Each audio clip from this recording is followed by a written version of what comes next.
All right, all right. So, I hope everyone is doing well. Um, hey. I'm gonna get right into it. So, last week we got into some deep stuff. So, if you all missed last week, then go back and look at that. I know it's long. I'm chopping it up because it was pretty lengthy, but it was a really good conversation. So you all go back and look at that one. This week we're talking about being true to you and stop being who others want you to be. So how this topic came about is because just conversations, with different people, and how first of all, how social media is. Everybody looks alike. Everybody's acting alike. People going getting bodies done. All their bodies look the same. It's like one mind, one system, one everything. There's no individuality, and no one is really celebrating individuality. Everyone is trying to fit into a mode of what is acceptable or what is appeasing to other people. And it's like, we don't have time for that. You don't have time for that. You are literally blocking what is for you when you are stifling who you are truly meant to be. So, and being true to yourself, what does that look like? So asking yourself, who am I? What worries me about my future? If this was the last day on earth, would you have the same plans today? Like, if today was the very last day that you had, and you know that you won't see tomorrow, what will your plans look like? Will it be the same plans that you had when you woke up this morning? Things like, what are you really scared of? What are the things that you're holding on to that you need to let go of? And things that matter the most to you. What are those things? So, let me see. Here. Hey, y'all. Hey, for those that are coming in. So being true to you. As children, and I'm going to start there, everything happens when we are children. Our thought processes, our beliefs, our everything, like our experiences from a child mold us into the adult that we become. And a lot of times children look for acceptance. And so when we become older, depending on how structured our house was or the different experiences that we had, we still look for that same acceptance, but it's now on a peer level, right?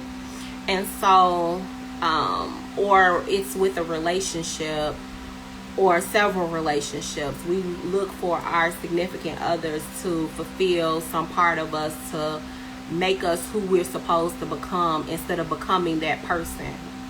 And looking to see what truly makes you happy, being your true authentic self. So I wanted to start off by asking the question, who are you really? Like, when you get to the core of you, when you sit down and you think about you as a person, who are you? What are the things that make you tick? What are the things that make you your happiest? The first thing that we have to start with is self-acceptance. So that means all of the things that make up who we are, our quirks, our features, our personality. Maybe we're loud, maybe we're flashy, blingy, we like a lot of things, accessories, different things. We like loud colors. Whatever is a part of the person that you are, those things that make you say, this is me all day. What are those things? So then think about, do you suppress those things about you? Are you concerned more with what other people think of you versus that person that you are on the inside? Do you stifle your thoughts because it is unacceptable to another person? Like, do you say, hey, well, I can only be this person with this person, this type of person with this person. I can't be who I am with everybody else. Is that what you do? Let's just think about those things. Why are we doing that? Why have we thought that it is okay to suppress who we truly are to be accepted by other people? Why do we think that's okay? And then why do we think it's okay to actually mimic what you see other people do because somebody else accepts it? Well, those are learned behaviors that we haven't grown out of. I'm going to say that I've just learned recently that there are some things that I stifle. Like, there's different sides to me that I don't show everyone, right? So some people see where, just my intelligent side, or some people see just because I got a hood side and I act real hood at times, and that's just a part of my DNA. That's a part of me. I stifle that part. And then some people have seen it all. There are some people in my life that have seen all sides of me. And so from my own experience, there are things that I stifled about me because other people didn't accept it. And so one day I was like, who the hell cares? Who cares? Because at the end of the day, it's your life. This is your life. Like, you are living your life. So you should live your truth, whatever that truth is, whatever that personality is, whoever you want to be, whoever you're aspiring to be, that's who you should be. God only made one you. The universe only created one you, whoever you believe in, however you believe it. But that's the person that you should be, not what somebody else wants you to be or what's acceptable to the masses. Then what are you here for as an individual? We didn't come here collectively together. This wasn't a joint effort, like your mom didn't pop out 20 babies at one time or a whole village at one time. Hey, how are you? It was just one of you. And that one person has its own mind, its own thoughts, its own abilities, its own everything. So why do you think it's okay to try to clone someone else and become that person instead of being who you are? That doesn't make sense. But that's really what a lot of people are doing by creating other personalities that don't even suit them, because one, they haven't even gotten the time to know themselves. And that's the other part of when we get back to relationships. That's another part of relationships. Being in relationship with yourself first. Understanding who you are first. And that's where a lot of people lack, is they don't understand who they are. What they want. What makes them tick. What are the things that are holding them back? What are the things that they're playing it safe? So there was a quote that I found, and it says, unconditional acceptance means liking yourself, others, and the world when you are not getting what you want in spite of getting what you don't want. So meaning, basically, like, if your world is upside down and you live in an ABC cardboard box, are you still accepting of yourself? Like, are you still happy with you on the inside? is that enough to sustain you? For a lot of people, it's not, because their self-acceptance is tied to some external force. It's tied to money. It's tied to relationships. It's tied to brand new things. It's tied to shopping or houses or whatever the case may be. But that's temporary, which is another reason why people a lot of people don't have good relationships, because they're tying their happiness and essentially their worth to other people rather than doing the work on the inside.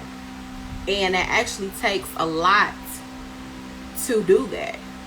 It takes a lot to do the internal work so that you are happy on the inside and not give two craps about what somebody else on the outside thinks. It does take a lot of work, but at the end of the day, this is your life. Like, if this was a TV show about your life, what would it look like? Like, how would your ratings be? You know, based on your persona, not somebody else's. It's like, if we were to take a video of you, your whole entire life, your from birth to now, what would it be? A lot of you will be looking like everybody else.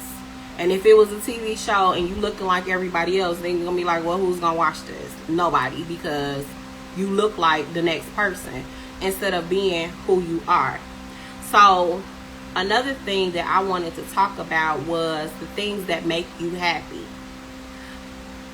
In order to have self-acceptance and in order to be authentic, it starts with self-love and defining what makes you happy as a person. So defining what is happiness to you. Not searching outside of yourself. Not attaching it to somebody else. But what are the things that make you happy? What are the things that bring laughter to your life? If you were at home or on an island, let me just say that, on an island by yourself for 2 weeks, what would you do to entertain yourself? Like, what would be those things that you do? Take inventory of those things that make you happy when you're by yourself and it's just you. Also, knowing that your happiness guides your decisions. So when you're happy within, you can use that as a compass to make other decisions, because it'll be tied to your happiness. It's like, well, if that don't make me happy, then I'm not doing that. Or if this ultimately does not lead to the betterment of myself, I'm not doing that. I'm not compromising my happiness to appease another person. So that's a part of your self-love. That's attached to being who you truly are, and defining your own happiness when it's just you is what you should be doing. Another thing is accepting happiness in your life.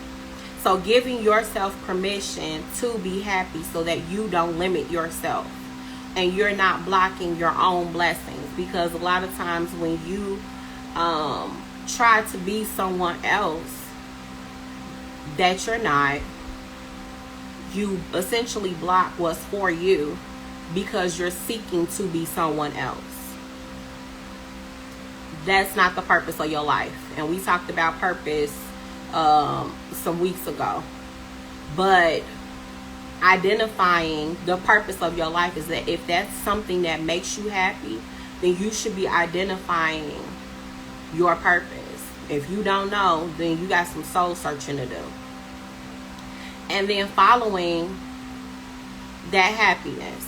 So saying to yourself, hey, I am my happiest when I dance, sing, rap,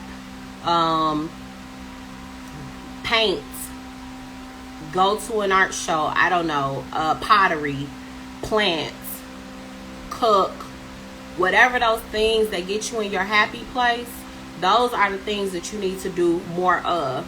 And it doesn't matter what someone else has to say about that, because they're not living your life, you are. And at the end, when all is said and done, will you be happy with the life that you led?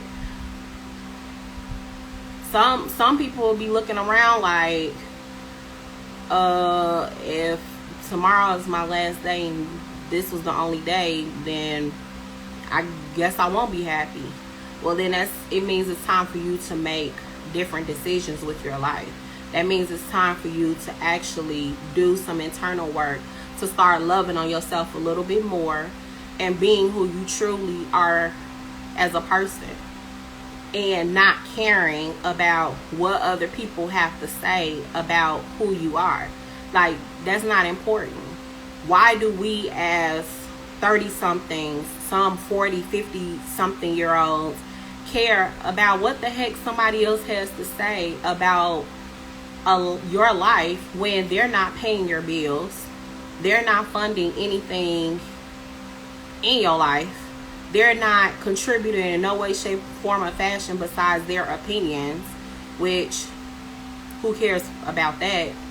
But as adults, it seems that a lot of people in this day and age care more about what other people think rather than what truly makes them happy or what truly is the person that they are. I'm not understanding that. Like, what are we doing? We weren't given this life to BS it. We weren't given this life to make other people happy. The only person that you need to be making happy is yourself. And if you are a believer in God or the universe, creating that happiness, making them happy, that's it. There's nothing else. When it comes to the opinions of friends and family, family's gonna have their opinions because they're family, right? Those are the people that you're in relationship with, that God said, hey, these are the people that's going to be attached to your life. This is your mom, your dad, your auntie, brother, cousin, whoever. Those people, they kind of non-negotiable in the relationship department, but that does not necessarily mean that you have to be in close relationship with those people. There's a difference. You don't have to be in close relationship with people who are toxic or not accepting of the person that you are when you are at your best, or even when you're at your worst. You're still the same person.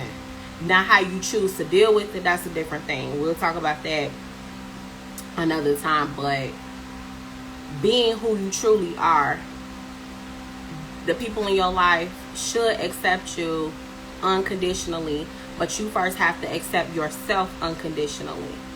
And it's almost like if you're selling a product. So if you were to interview yourself or put yourself on the market, let's just say like this bottle of wine. Out of all of the wine, what would make me buy this bottle of wine? Like, what is the selling proposition? Think about your own selling proposition. What are the parts of me that are most important? What are the parts of me that define who I am? Everybody has a unique selling proposition. That's all I'm going to say. And it's not to be like the next person. So let's stop doing that. Like, in 2021, can we just be who the heck we were designed to be and not who somebody else tells us we should be? Let's just cut that crap. But the other thing was, and I actually have notes on this,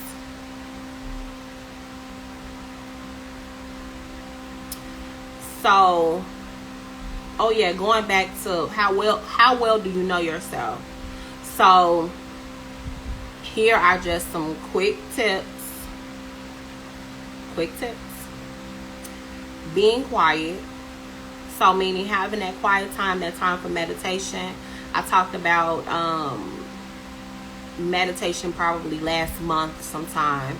About when you start your day off and meditation, where you are quiet and you are most aware of yourself and the things going on with you, having that quiet time. So the first thing in the morning, I have quiet time, about somewhere between 15 and 30 minutes depending on how I'm feeling. But I do my own self meditation where I'm thinking about myself, just thinking about different things that I want to attract to me, happiness, the different goals that I have. That's the time that I say my affirmations, where I'm manifesting the things that I want. Those are the things that I do first thing in the morning.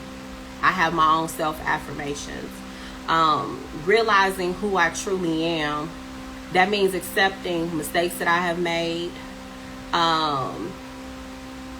accepting the parts of me that I may not like, and not being who someone else wants me to be. Like, I say to myself, I forgive myself for the things that I've done in the past, and help me to make myself a better person. Like, I pray those prayers too. God, help me to be a better person, be better than I was yesterday. That's the goal, right? To be better. And then accepting that you are not perfect, and it's okay to not be perfect. And I actually had the hardest time doing this, because I'm a Virgo, and Virgos are perfectionists by nature. I don't know why that is. I was just born that way. So I like things a particular way, very meticulous about certain things. I like things in a certain place. When I come back to that place, I want to see it there. But I'm meticulous about trying not to make mistakes. And someone is requesting to be in a video. So I think that is a Virgo thing, but to get over that, I was like, what am I trying to be perfect for?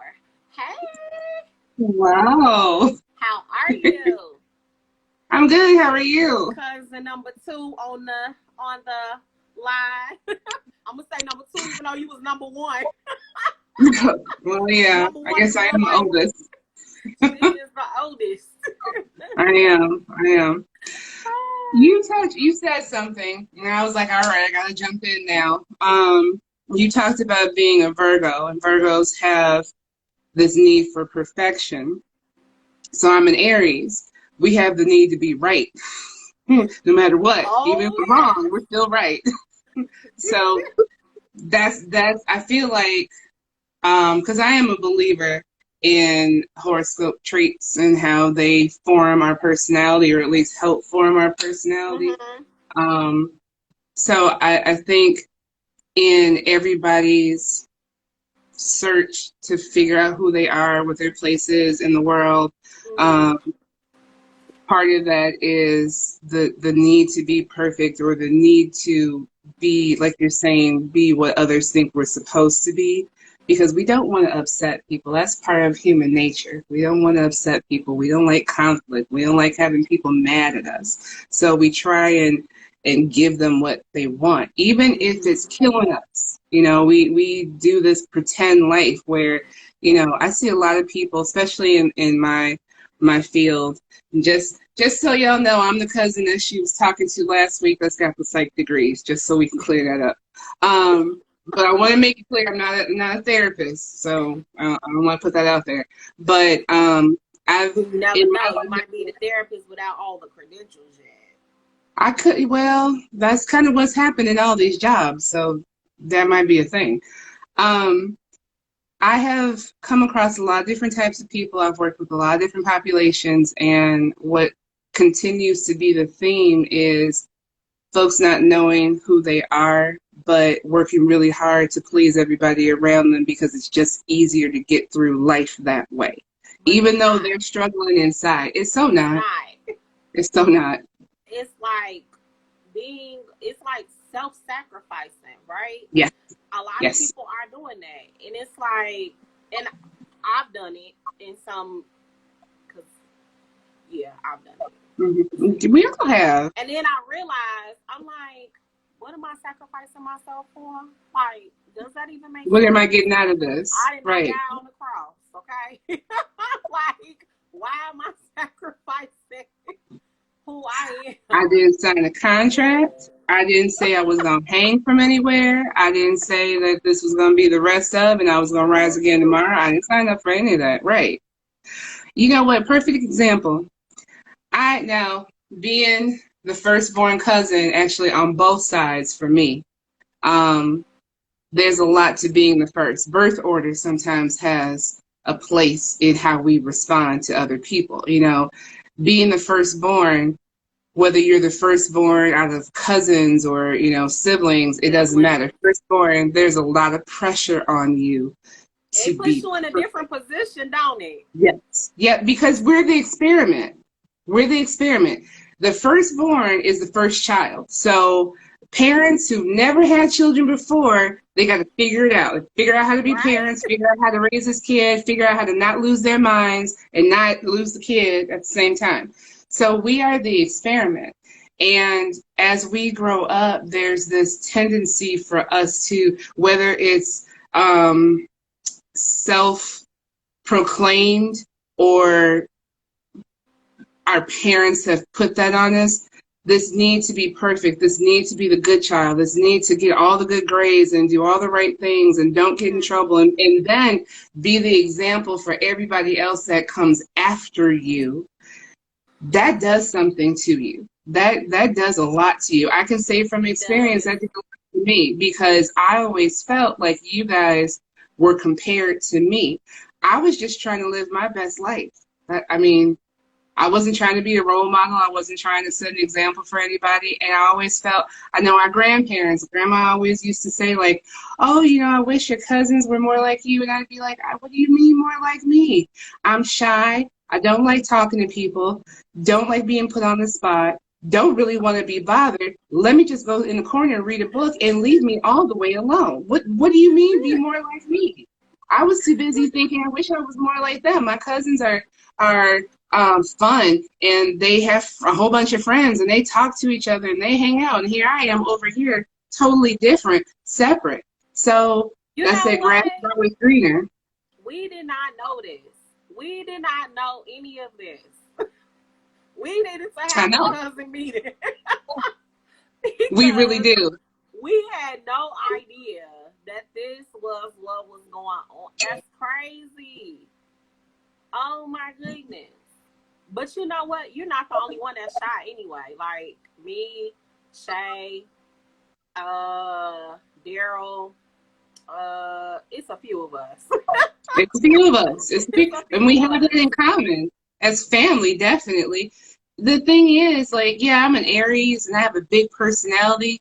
But remember how last week I said there's a such thing as being an extroverted introvert?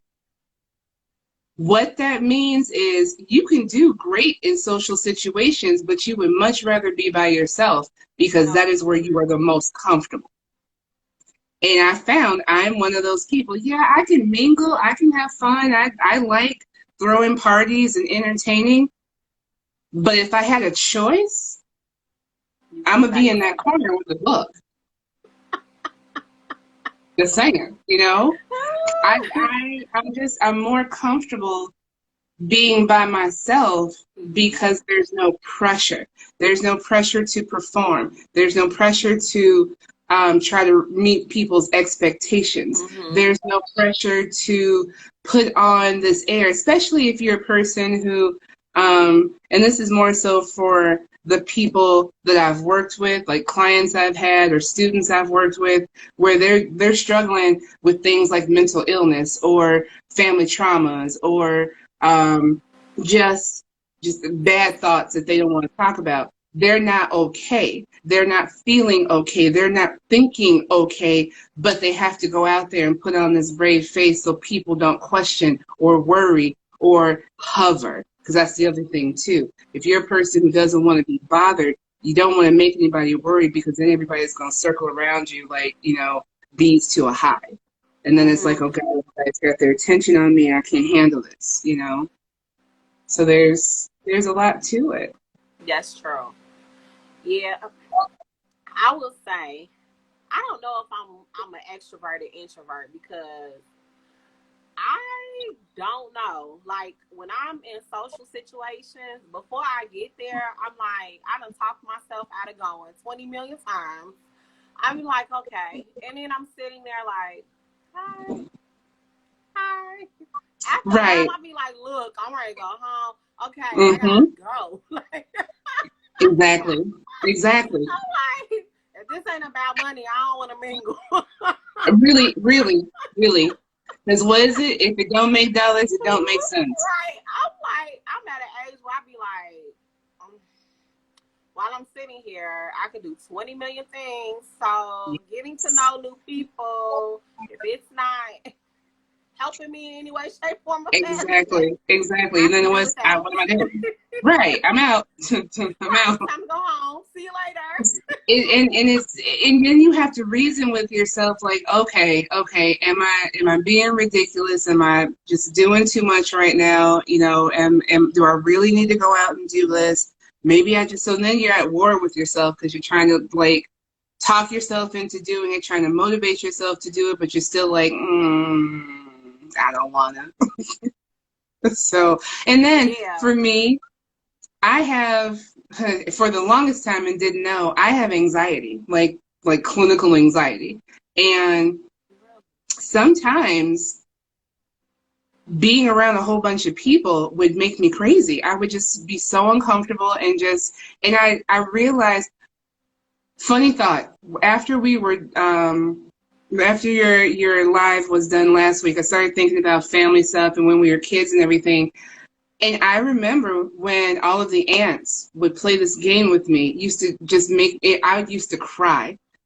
So for folks who don't know, in our family, our parents are from like 11 siblings, and there are 8 girls out of those 11.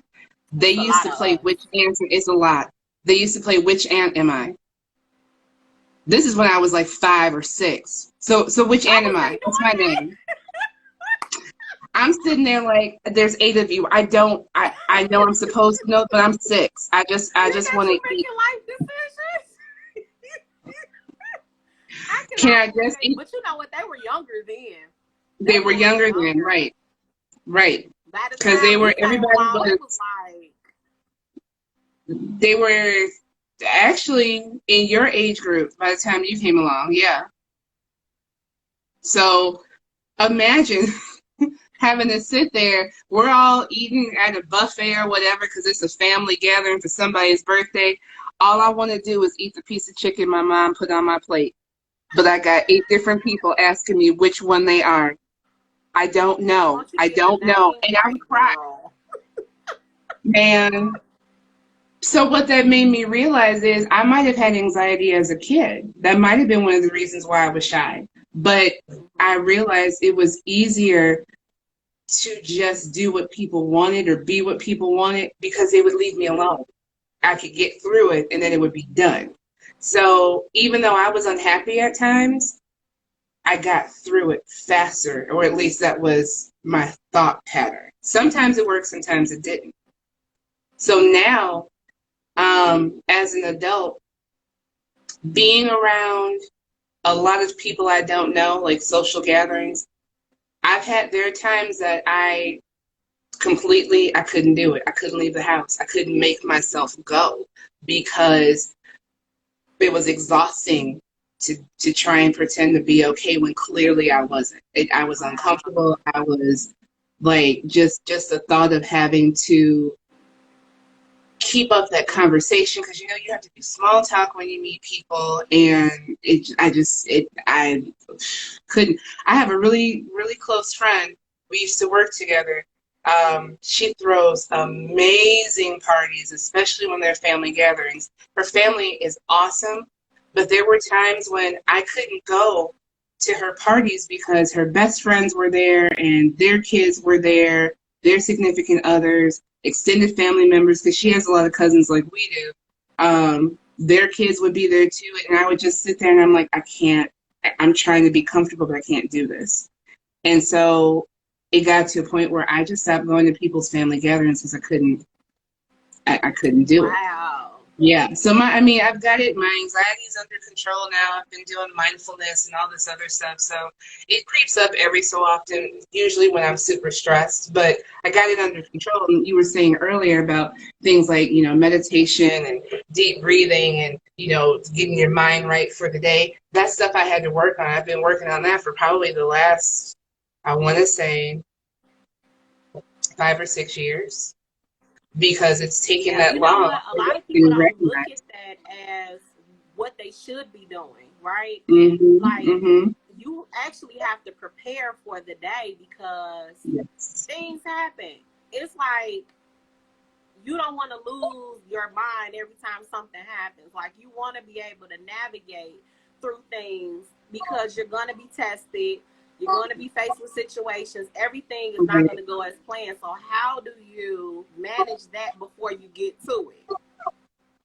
Yeah, because you can't play Party Up by DMX every time you get in your car to go to work. It doesn't work out. You know what, though? True story. Every time. So I was working downtown. Every time I would get in the car, I was playing. So I would play my worship first, right? Right. Because you got to get right with God. Good. I'm out my driveway, going down the street. By the time I hit the expressway, Rick Ross is on. See? You tried, though. You tried. You tried to do it. But you know what? And then I look up, by the time I get to Lakeshore Drive, I'm like, I made it through traffic. And I ain't going crazy. Sometimes it's a matter of the right environment. And that song makes a difference. It makes a big difference. Man, but I can't tell you how many times there was DMX playing, there was Busta Rhymes playing. I went old school because there was, I'm not gonna lie, NWA. One day it was so bad, it was just straight up NWA all the way home because it had just been one. It had just been one. So, sometimes you have to do that, but you don't want that to be the thing you do all the time. At least not what I call the pump up music, because there's different versions of that. There's the kind that gets you jazzed up. Like I'll play. Oh my goodness, what is the song? It's these two sisters that sing gospel music. They used to. Mary, there you go. There's a song that's from the Dr. Dolittle soundtrack, and it's like, I think it's Dance Dance or something like that. And it's like, I'm like, yes, okay, I'm feeling good. I could do this. I play that. It's like, all right, we can move on. So sometimes you got the pump up music that just it lifts your mood and it gets you right, and you can clearly plan what your day should look like, what you need to do, how you can be your best self, your true self, right? Then you got the pump up music that's for, when you're going out, you gotta have that music. Like, all right, but that's also, a hit. That's your happy place. That is your happy place. You got to do what you got to do, right? Look, but then there's the what? Earlier. Uh-oh. I decided to do Uber, and Uber took me to Great America. So On purpose? I picked this person up and her kids, and I winded up all the way in Great America, like they was going to Great America. So on the way back, I was like, this is an hour and a half drive. Yep. Jesus. So here I go. Wait. I'm like, let me go through my playlist. So I bust out some old stuff. Look. No. I'm in the car. No.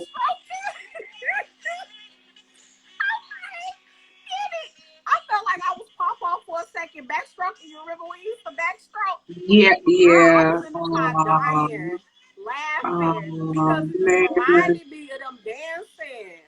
I'm like, oh my goodness. But you know what? Music is Good my time. happy place. So as long as music is playing, we all good. I don't care We're what's good. going on.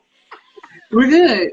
I used to have my last job, I worked at a school and I was there for 3 years. We had 6 principals for the whole 3 years I was there. Yep. I said 6. And so I got to a point where I bought an Echo Dot and I had it in my office because anytime something popped off, all right, I'm gonna need to play a song right now. We just gonna have to. I need to woosah, so I'm gonna play a song because people trying to make me lose my mind right now. So, Was you yeah, playing DMX? Y'all gonna not in the building. That was always in the car. But I play "Pump It Up." And I can't remember who that's by, but that was probably not an appropriate song to play.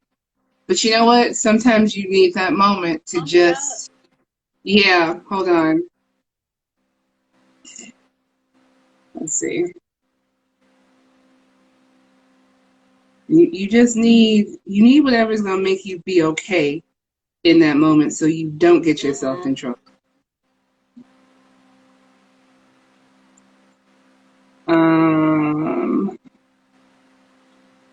Let's see, who is this by?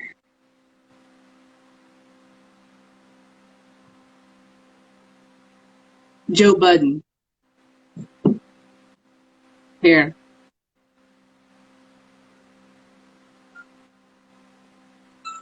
Yeah, what you want to watch, man? You guys heard about the Joe Budden too? It's hot. What's this? Go past this. Oh. Okay. I'm like, Yeah, what? sometimes, Joe Budden. sometimes I was in my office, and I shared the office with the occupational therapist, and she'd be like, "All right, let's do this," because she knew it was coming. So she was on board. She was on board. We were pretty much ride or die because we would sit in the office like, I'm not doing this. I'm not going to sit here and pretend to be what these people want me to be. I know what my job is. I'm not here to make you happy. I'm here to do things for these kids. So whatever your agenda is, I'm not about that. So I'm going to sit here right now. I'm going to collect my thoughts. I'm going to play this little happy music. And I'm going to get back on that floor and do what I was hired to do with these kids and not whatever you think I'm supposed to.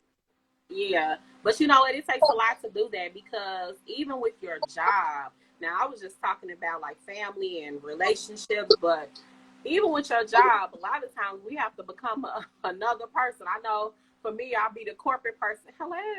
Well, hi, good morning. You know what my dad calls that? Good morning. You know my dad calls that sucking lemons. Sometimes you gotta suck on some lemons, right?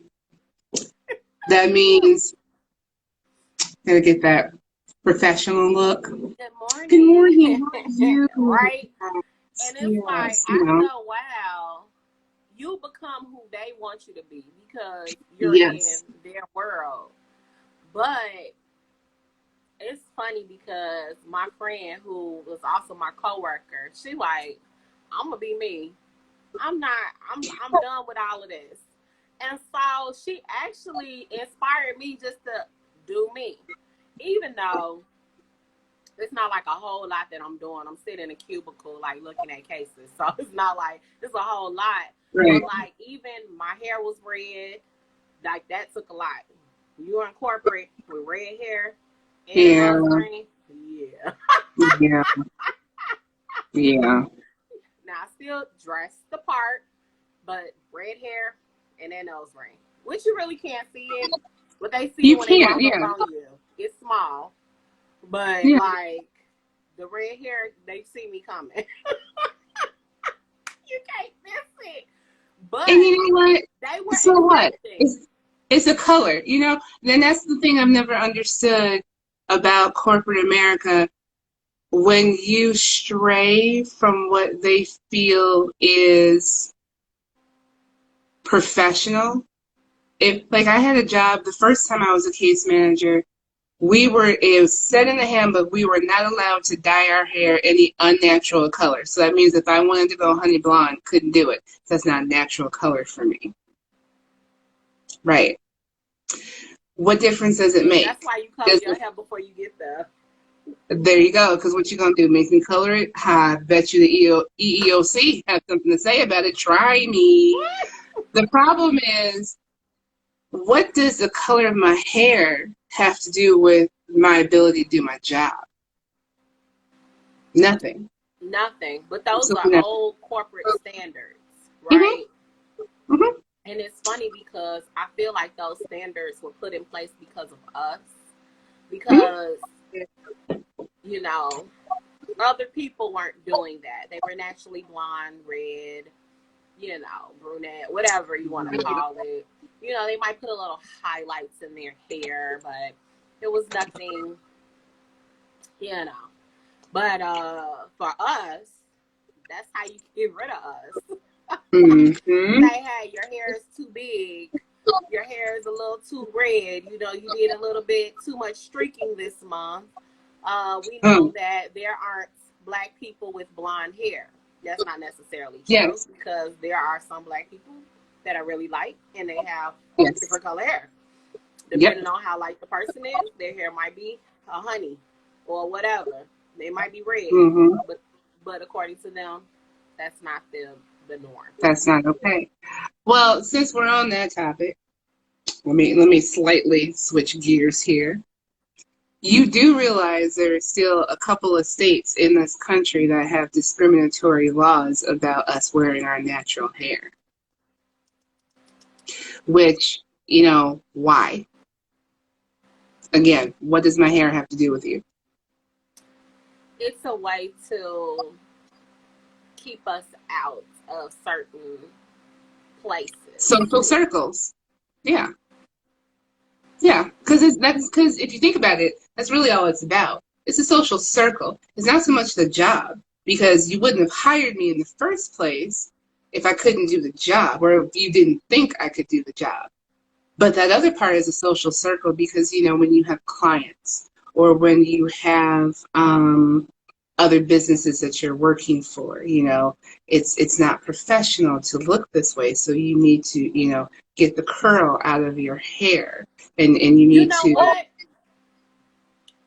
There was something on the news a while ago. And in an employee handbook, it said that your hair must be kept. And our hair, according to them, when it's in its natural state, is not kept. Who Yep. told them this? Because the word kinky has always had a negative connotation. Think about all And the that's other ways the word crazy. kinky is used. Yeah, but that's the problem. Think about how kinky is used. It's either used to describe our hair or to describe weird, odd, you know, socially deviant behavior, Mm-hmm. right? So when you attach something negative to a word and then you continuously use it for other things, everything that word is attached to also becomes negative. So then our That's true. hair across decades, across centuries, became a negative thing. That's very true. I didn't even think about that. Hmm. Ooh. Look, the pandemic gave me a lot of time to think about a lot of stuff. You have no idea. well, we can have these conversations. We can have these Sorry. conversations. Because it's crazy. Like, we're still dealing with some of the same things that our grandparents dealt with or our parents dealt with. And we're in 2021. Yeah. Why are we still dealing with these same issues? And we're faced with our own, which is crazy because I feel like everybody is pretty much stuck in an identity crisis. Let me be honest. Mm-hmm.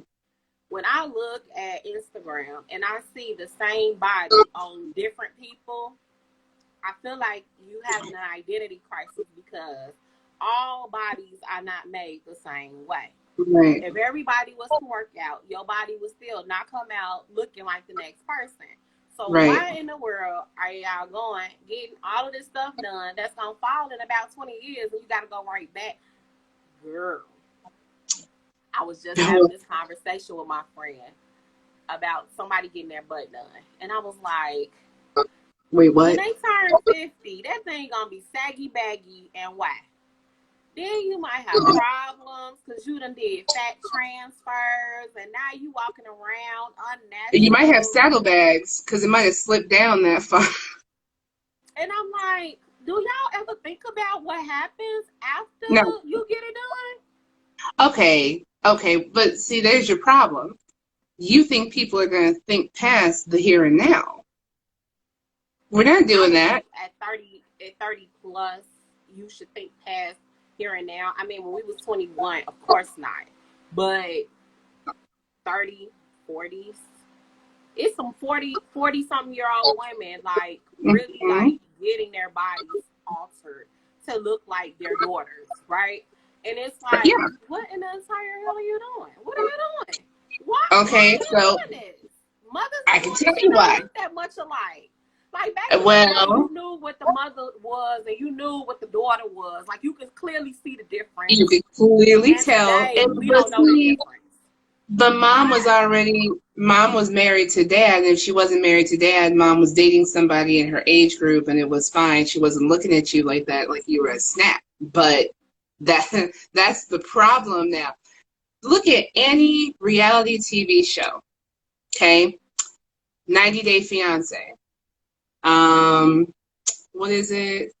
There's a show on TLC called Smothered, where the moms are exceptionally overprotective over their grown kids, and the moms that have daughters, their daughters are their best friends. And there's one mom on there where she and her daughter take these sexy photo shoots together. They went on a double date. Yeah, the guys were the daughter's age, and the mom.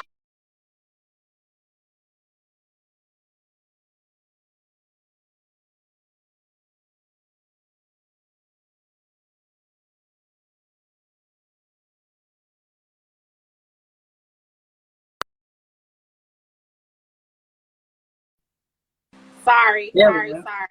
That's Can you okay. see me? I can see you. Yeah. My phone rang. Oh, I thought that was me. I was like, wait a minute, do I need to get a cord? What's happening?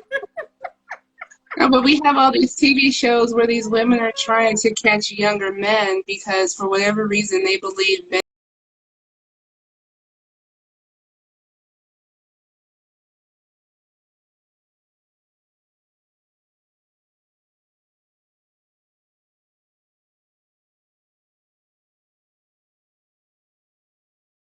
in their own age groups aren't available. And so they're going after younger guys, and in order to attract a younger guy, you got to put more work in. You got to be smaller and have bigger boobs and have a tight butt and have, have your cheekbones lifted and your eyebrows done and all this other stuff.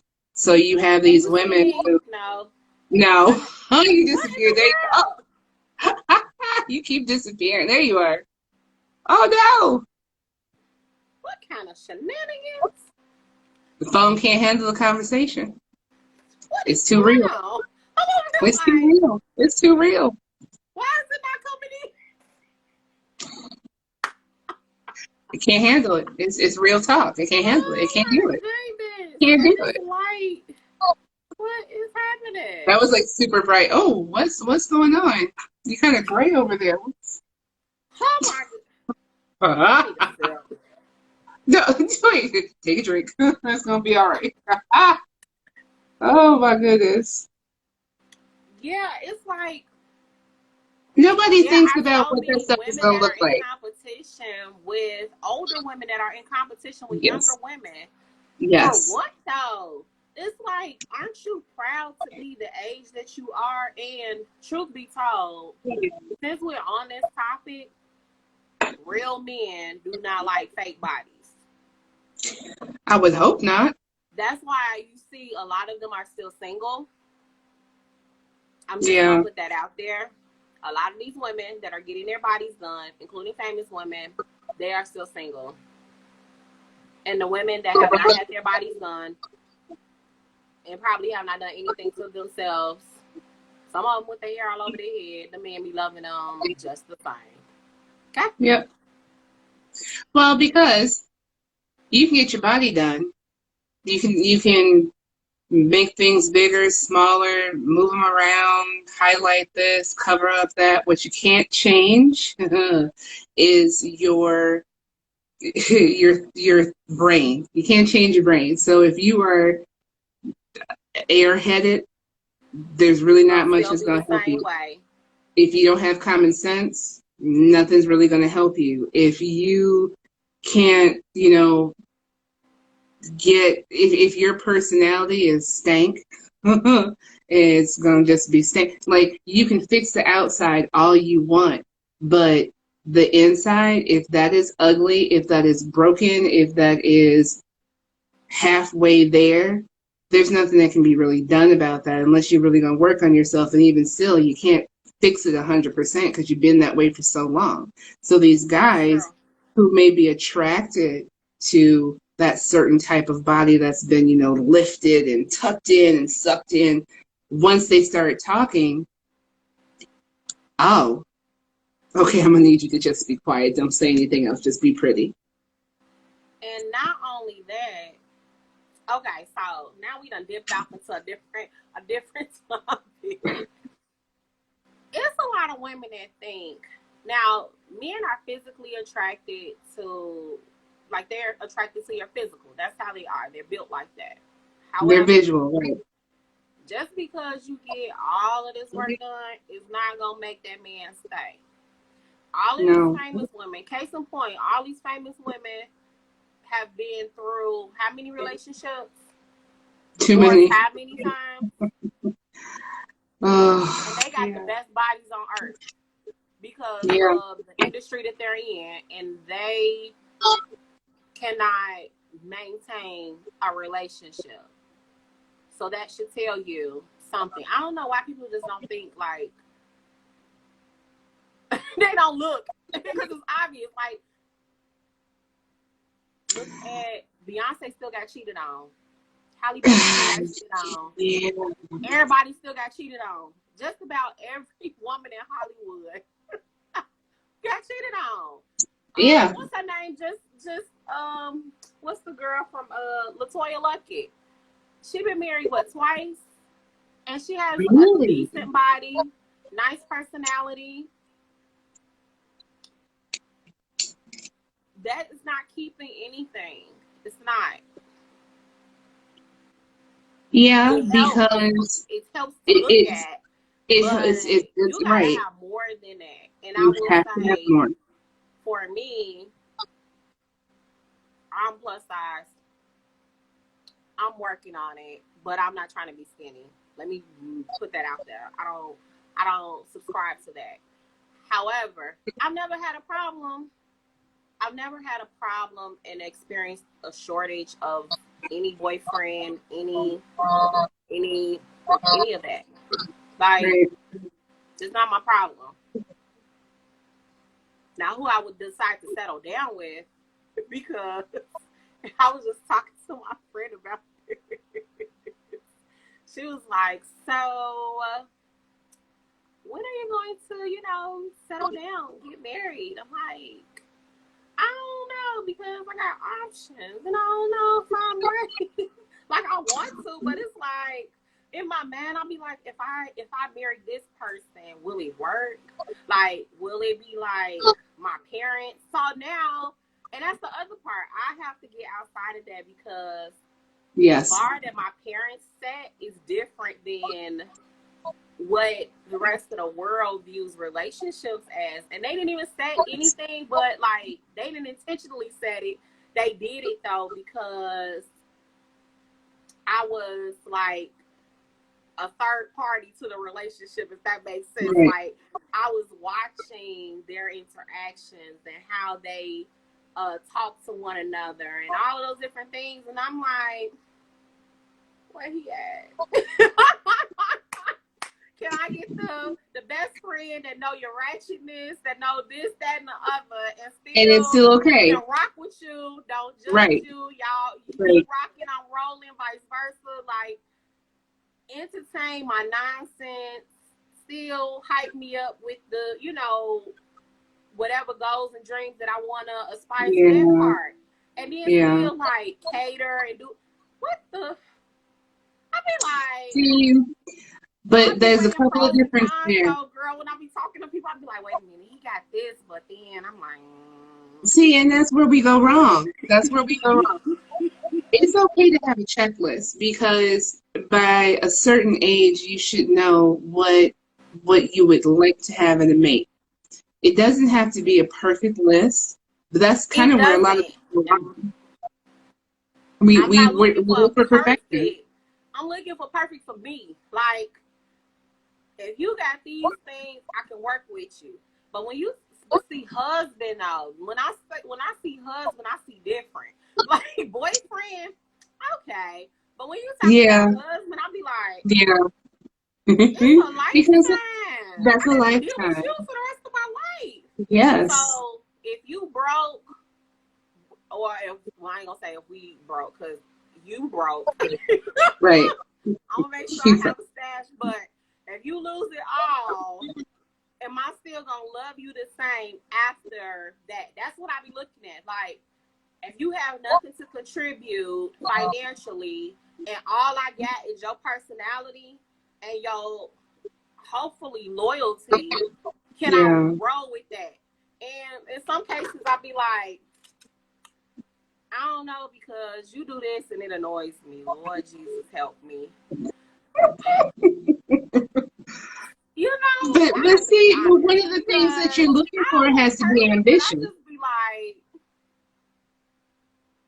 but you got to look for the right traits. One of those traits has to be ambition, because if that person does lose their job, you want somebody who's going to hustle to find another one, because they don't slow down.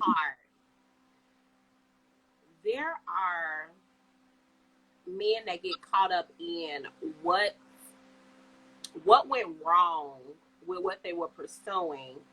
Yeah. Like, if it ends and then they don't do anything else because they're stuck at that pursuit. I'm like, so how do we get past this point? It's fine because that's what you wanted to do and wanted to be, but how do you get past that point and you can roll into something else? The life ain't over. Like, you still living, so next. I'm like, why y'all can't act them like y'all do women? Next. Well, because this is my theory. We have gotten to a point where we have learned, it's self-taught for us to say, okay, thank you, next. Ariana Grande made a whole song about it because we've had to put ourselves in that mindset.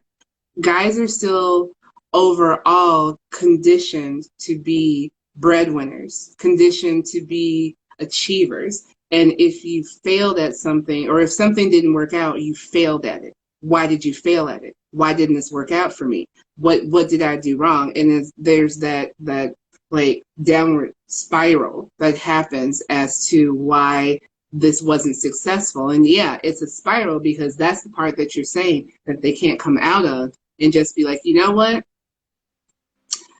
That's cool. I tried it. I got that out of my system. What's next on the list? I think we're given the okay to be that way, whether it's by us, our other female counterparts, or even men who are like, oh, well, she's doing her thing. She's out here hustling, doing that and doing this. We've become, especially Black women, we've become people who have a whole lot going on. We take on more because we feel we have to. We feel it in order I for talked things to about go. that around Mother's Day. I talked Yes. about that, how we take on a lot and we have to be every woman. I think that that's learned though, Mm-hmm. because when I looked at that, did you watch the Netflix special? I think it's called In Our Mother's Garden or Our Mother's Garden. Yes. Yes. Yes. And I'm like, this is learned Yeah. behavior. Like, It is. we've been doing this since the beginning of time, and in all actuality, Black women have been covering Black men for a long time, in a sense where if they fall, we're like, we got all of this. We got to do all of this. Or, Mm-hmm. we don't want nobody to know what's going on in the household or what, this, that, and the other. And we go out and we do all of these different things Yeah. just so we can make sure that everybody's okay, and then wind up putting ourselves last. Like, I saw that in that whole docu-series, and I was Yeah. like, so this what we've been doing? Grandmas, great-grandmas, great-great-grandmas. And us being kids, we've watched them do it as we were growing up. And even if our moms, our grandmas told us not to be that way, we still are, because even though they told us not to, they still did it. And you learn, a person can tell you anything, but a great number of us are visual learners. So what we see is what we do. You can talk in my ear all you want and tell me, don't do this, don't be like that. But what I see, if I still see you doing it, that's impressionable. And I'm going to still do it because I see you doing it. And in my head as a kid, you're making it.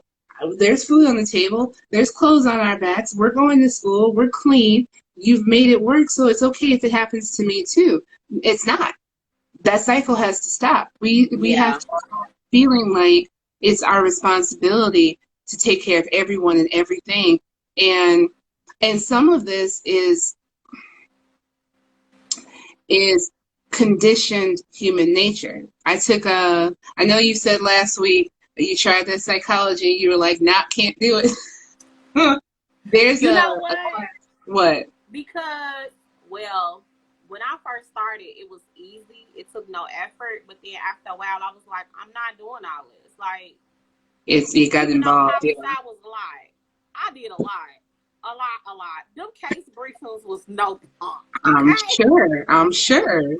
You were a good one because I wouldn't have done it. Nope. All them doggone, I was briefing cases in undergrad, then turned around in grad. Then I decided to do paralegal and got a associate's in paralegal, was case briefing then. I'm like, for this, I could have actually went for that psych. I mean, at that point,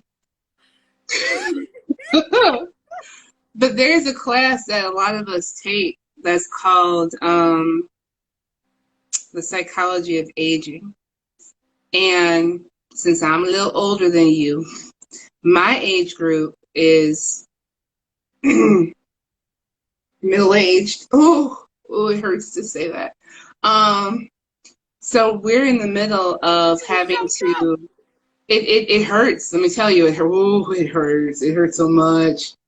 And I'm only 2 years into it, but still, we're in that spot where a lot of us are taking care of our kids, but we're starting to have to care for our parents as well, because our parents are aging and they're starting to think about retirement and what they're going to do after they're not working anymore and where they're going to be. And, unfortunate things like health situations start to set in. And then you bring in COVID that has crippled a lot of people. You now take on this role of caring for your kids and caring for your parents. And then doing whatever is needed at your job, which going back, see, I can bring it back. Going back to the original topic, you were trying to be everything for everyone. There's no room for you to be your true self because all of your responsibilities don't give you the time to be your true self because yourself is no longer a factor. Everyone else is. And And that's that's why what we it's do. important to start off the day with connecting with yourself. That's why I was talking Yes. about meditation, whatever you call it. If it's meditating, if you talk to yourself, I don't know, talk to God, I don't know, however you do it. But that first 30 minutes of your day, even while you're Mm-hmm. taking a shower, if you're taking a shower and you take long showers, get yourself together in that bathroom. Mm-hmm. Woosah. You Cause gotta you do have it to, because it's necessary because yes. by the end of the day, and then to setting like your intentions for the day. So I'm intentionally choosing to be happy throughout this day. No matter what hits me, I'm grateful. I think about the things that I'm grateful for. I'm grateful for X, Y, Z. It's funny because I have a new car. My car is only 2 years old though, right? So that's still Well, new. congratulations. Your car, all right. Girl, no. Let me tell you, this bad boy stopped on me. I'm going to just talk about real life here. Stopped on me, Michigan and Cermak. I was Ooh. driving. It just went zoop. What? Ooh. Ooh. So I'm sitting there. I'm like, I can't even be mad though. Like, I was like, all right, God. Okay. All right. So I was like, let me call the insurance company. Mm-hmm. Call the insurance company. They're like, oh, you no longer have Jumpstart on your insurance plan. I was like, y'all made that up. The devil is a lie. No, somebody took it off. All right. Thank you for your time. I will be changing. State Farm. That's State Farm. Been with State Oh, Farm for over 10 years. Time to go. whoops. Anyhow, I digress. No shout out to them. I'm like, I done had them since 2010. That's 11 years. Whatever. We'll talk about that another time. So I said, let me call AAA. AAA want to take 3 hours. Oh, no. Sitting in the middle of Michigan. Come on. Girl, I'm like, I could really snap, but I'm not going to snap because this morning I said I wasn't going to snap. All right, God, you got this. Okay. All right. We're going to be good. Call my mama, Where are you? Here she come. I'm like, Mom, just go home. Just go home. It's okay. No, I'm coming. Now you got the Calvary coming. You got Well, AAA coming. got to come for her baby. Come on now. Come on I'm now. like, all right. She get that before AAA. Ooh. And then the time went from, mind you, I had been sitting out there already 2 hours. Ooh. And then the time goes from an hour and some change to 9 minutes. So now they down the street. Oh, how convenient. I'm like, we just gonna let them do this. So they jumped the car. He's like, oh, I think it might be your alternator or the auto. So my car has the auto stop. Okay. I need them to stop making cars like this. When you go It's to the supposed to be stoplight, convenient. that bad boy shut off while you sitting there. The first time he did it, when I first got it, I was like, you should have seen me sitting like, this ain't right. The guy was telling me that feature is horrible because it pulls on your alternator and your battery. Mind you, my car has 2 batteries. One Right. supposedly for auto stop, and the other one is the regular battery. Okay. He's like, you got to figure out how to take this apart. He had this whole method that did not work for my car. So that was the other part. I was like pissed at this point. But then I was like, thank you so much, Oh. I can't really be mad because he said I wasn't gonna be mad. But the inside of me was like, what the heck, yo? Mm-hmm. Rage. Then Rage at go that point. Chevy like, oh, we're so backed up. We have to reschedule you. People called off. I was like, Wait, not gonna get mad. Not gonna get mad. so man, when I tell you that meditation be working, Uh-huh. Mm-hmm. the old Mm-hmm. me would have went off. I would have been like, Wait. Wait, OWF. I would have sent it up. Everybody would have been pissed. It'd have been like a whole scene. Like the old me would have snapped. Like really snapped. But But you can't let 36 is those doing real things. good now. Well, see, you learned some things. You moved on, We right? meditating. Uh-huh. We like, girl, it's not that serious. Mm-hmm. Because what you got to Really, think about it is you got to save some of that because there's still some people in this world that you're going to have to snap on. You're going to have to check them real quick. You have to get them all the way together. So you want to save that energy for them. Reserve but it. you know what? I'm learning. I'm like, God, it's gonna get you for me. But you don't That know is it. quite good. See, Every that's the time you thing. do something, it comes back. And now It it seems comes like it back comes to back you. quicker than before. And I'll be like, oh, that happened? Okay. Mm-hmm. That's what we call in my profession natural consequences. Mm-hmm. It Mm-hmm. is. That It is. what you put out there comes right back. Karma. Mm-hmm. Whatever you want to Mm-hmm. call it. But I'll be Mm-hmm. like, oh, you did me like this? Oh, just hold on, baby. But you also have to be careful because the thing that I had to learn is, yeah, I know karma exists, or if you want to say, God don't like ugly, however you want to put it, it is a real thing. But what I had to learn, excuse me, what I had to learn a long time ago is you can't want to be there for it because now that's you trying to do some I'm retribution not and trying that's to be not there for for you. it. I hear about it, but I ain't trying to be there for it. I just be Right. like, I'm moving out the way because you shouldn't have did that. Slide to the That's left, between you and God. slide to the right. Not my business. I ain't even got to go Oh, off on you because I already know. So I'm yeah. learning. I think I Yes. too. I went off all my 20s. I was going off. My early 30s was spent going off. Now I'm like, I'm tired, yo.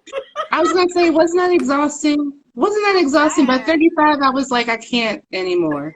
I don't have this energy. I I just can't yell don't. at you no more. I ain't even. Mm-mm. Mm-mm. Don't piss Mm-mm. me off though, because I Getting might cuss you migraines out now. intelligently. Don't piss me off. Oh, but those are the best kind when you check somebody intelligently and then you leave them like, What? wait a minute.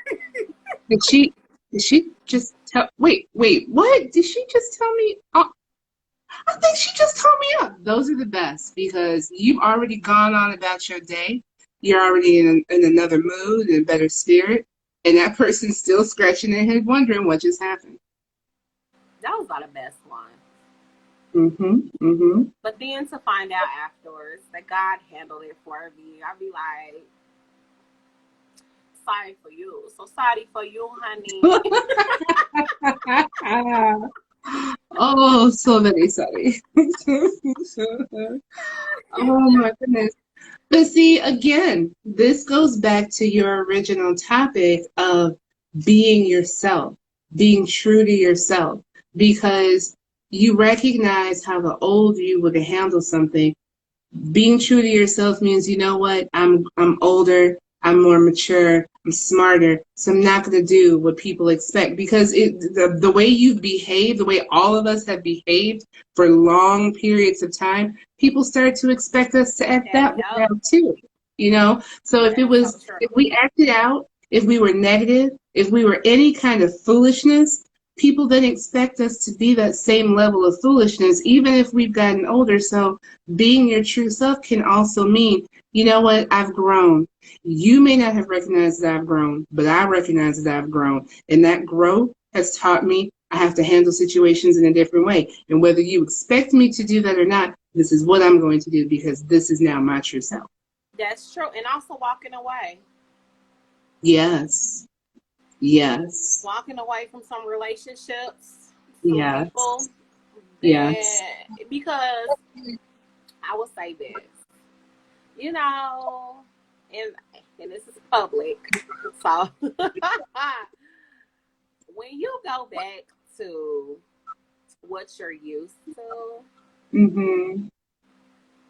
i.e. an ex, and that ex expects you to act the same way you did 10 years Yeah. ago, Yeah. and you're like, I'm not that person.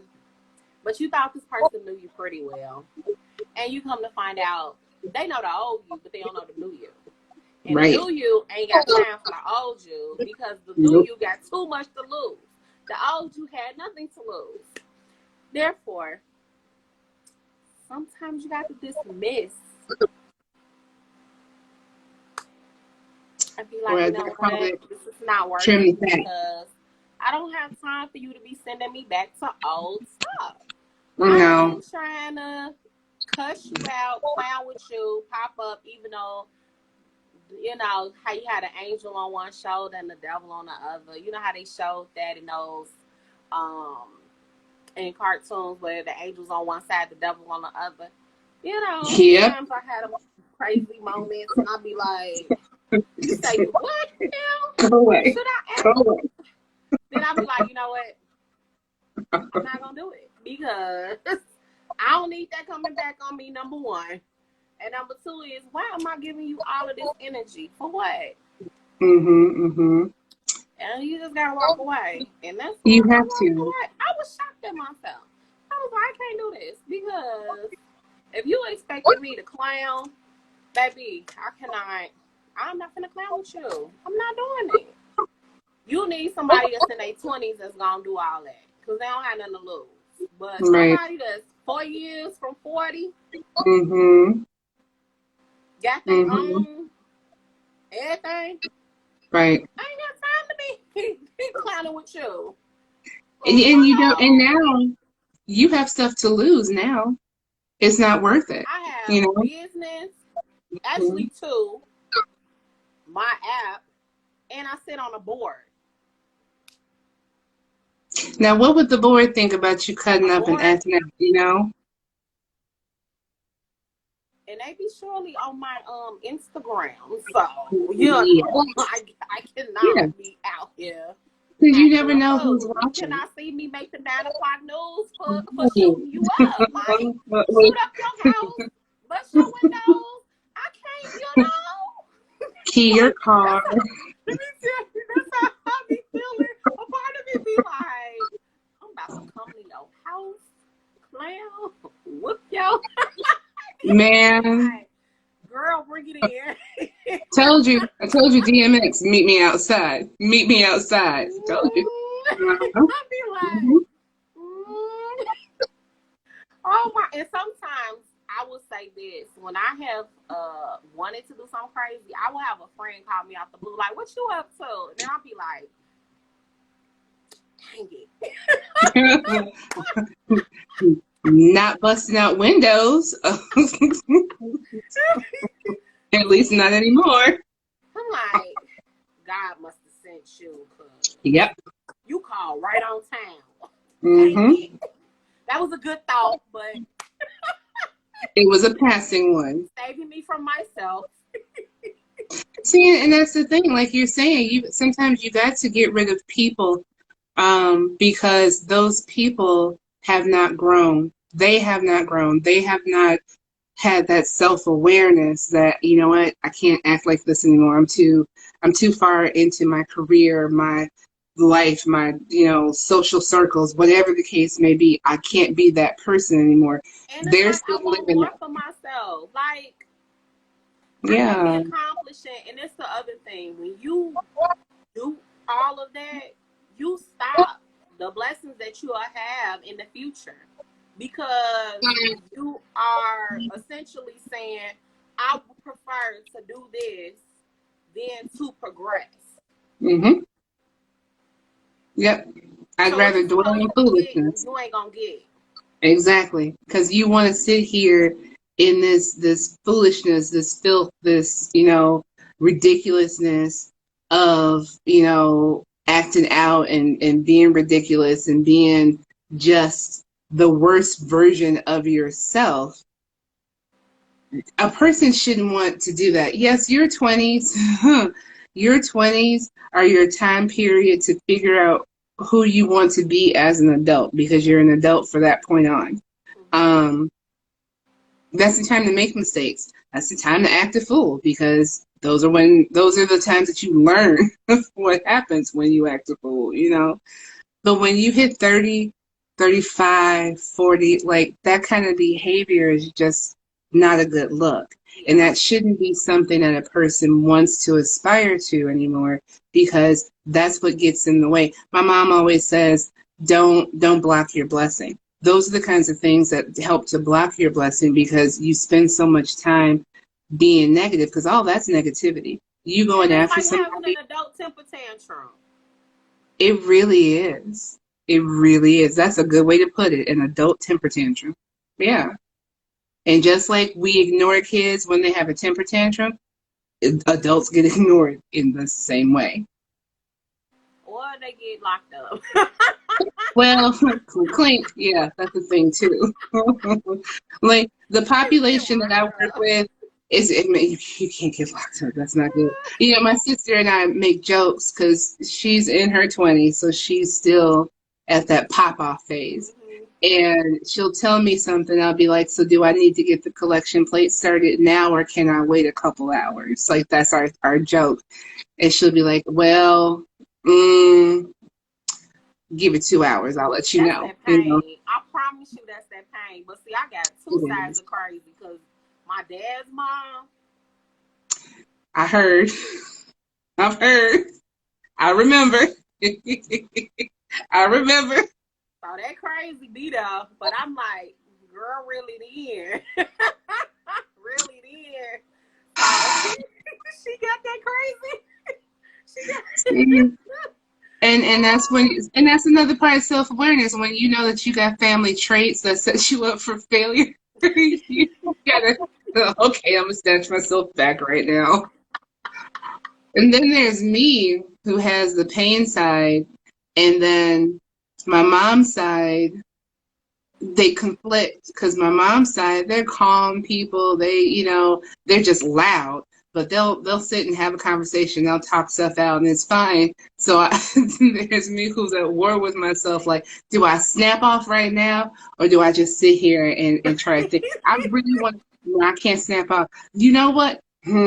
Okay. Well, so, so knowing that about yourself is also good. But this is all about not giving out false expectations for yourself, yep, or abiding by what other people are expecting of you expecting of either. you. Yep. Mm-hmm. And that is a part of self awareness. Yes. Being who you Self-growth. truly are, Yes. understanding those parts of you that are crazy, those parts Mm-hmm. of you that are not likable. Cause I'm like, you ain't gotta like me. Don't care. I Don't ain't here care. for you. But at the same time, you will respect me. Yes. Yes. I just had that conversation today. The role that I'm in now, I manage group homes, and I have staff at these homes. And so one of my houses, complete disarray, folks just kind of doing whatever, fighting with each other or whatever the case. And I came in saying, look, I want to work with you guys. I need you to tell me like what you feel the issues are, whatever. But I want to make it clear, we can have a good working relationship. We can be friendly. I support you. You support the rest of the team. Beautiful. But I didn't come here to make friends. I have those, and I don't need to be paid to have them. So I need you to do your job. I will do my job. I don't really care about being liked. That comes off as mean, but it's the truth. I hate the word transparent because too many supervisors have used that word, but I'm direct. And I'm honest. My mom says I'm honest to a fault because I say whatever. I did not come here to be liked. I don't care if you don't like me. That's not my job, is not for you to like me. My job is to make sure that the residents that we're in charge of are taken care of and that you guys are doing your job. So And I think if that's you the like me, great. attitude we need to have Yeah. with ourselves when we're Hmm. dealing with people in general. I am not here for you to like me. This ain't a Popularity pageant. contest. It's It's a not. popularity contest. Although people think it is because they on Instagram and they all need all their bodies to look alike and everybody attitudes to look alike and they act like minions, all one mind, saying the same Not thing at the same minions. time. Yes, Not doggone minions. minions. Yes. Well, I see what you did there. You Right. brought that right back Everybody around. I saying like the that. same phrases, like everybody doing the same damn TikTok. Everybody doing the same. I'm like, can we please get some individuality? Like that used to be a thing. Like in the 90s, I thought that was a thing. Early It was. 2000s, it was a thing. What happened with 21? I think the pandemic made everybody think that everybody's supposed to act the same, do the same. I don't understand. But you did not come here to be somebody else. No, no, and don't care that you have a problem with my non-conformist behavior. See, you're ooh, you touched on something right there. You're right. The 90s, it was all about individuality. If you look at the types of shows, if you look at the fashion, if you look at the music, because that's when grunge came out, and grunge was something that nobody knew of. It started in Seattle and then spread across the country and then the world, and people are like, what is this? I don't understand what this is. Okay, I kind of dig it. This is cool, whatever. It was all about being an individual and having your own style and doing you and not really caring too much. And yes, you having your own style sometimes became a trend, but that's because you were a trailblazer or whatever. In the 2000s, yeah, it was the same way. People were still setting their own tone to how they wanted to be seen. I'm with you. I don't really know what happened. It seems like we are supposed to be cattle, and we're just supposed to follow the other cattle ahead of us and just be like everybody else. I don't like being like everybody else. I struggled a lot with that as a kid. I knew I Yep. was different.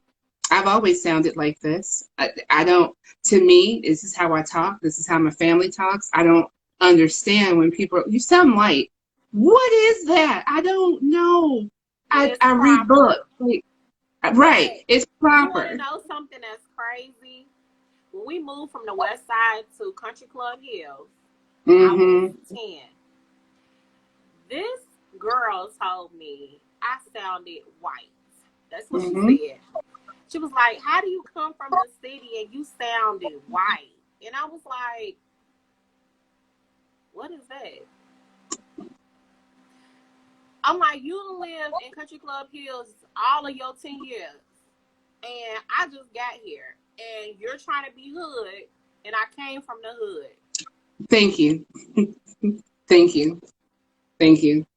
We both came from the Real cute. hood, Real cute. and, and You see, and cute. that's the kids that I've worked with in other schools. They'll be like, "Oh, you don't know my life. I came from the city. I came from the hood." I'm like, "So did I." No, you didn't. Where did you come from? K Town. Oh snap! Yeah. Oh snap!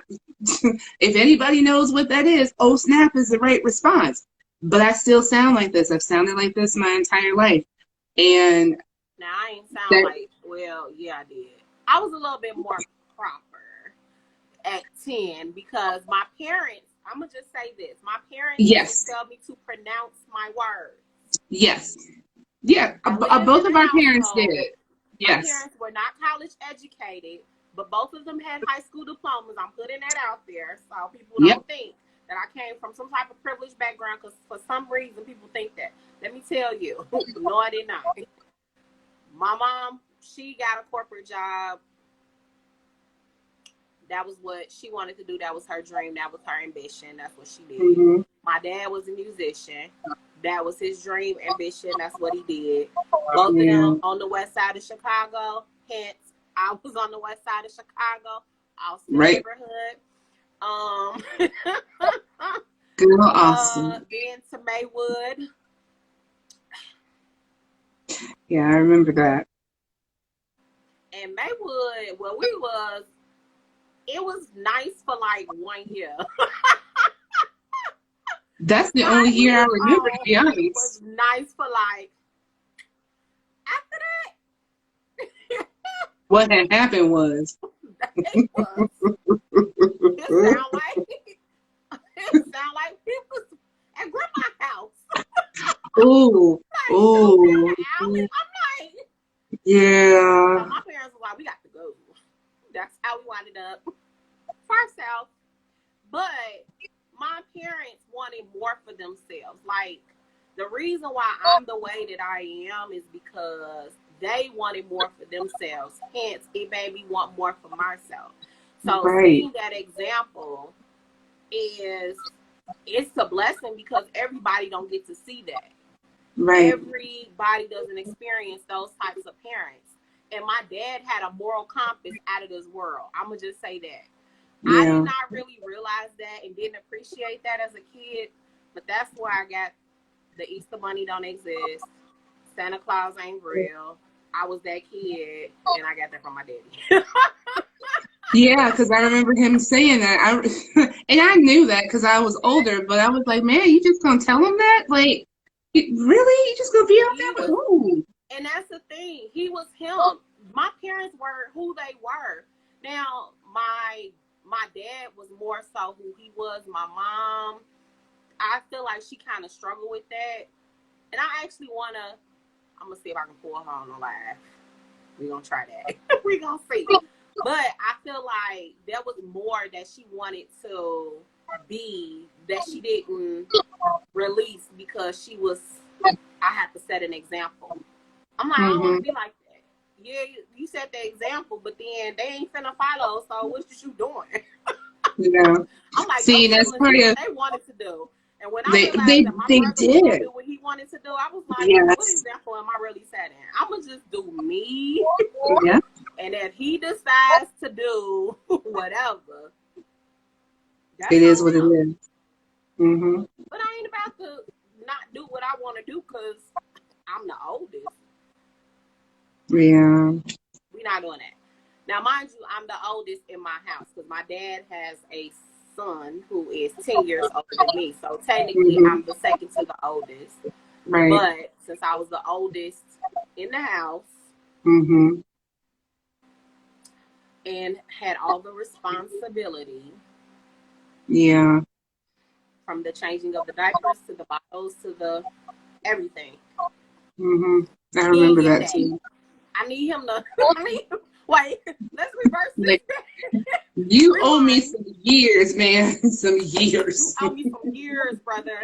I should put when I post this, I'm gonna be like, look at this. You owe me some years, some diaper changes. We gotta do that. I want my hard years. They were yeah. Good hard time. They were. But all of these different things made me the person that I am, honestly.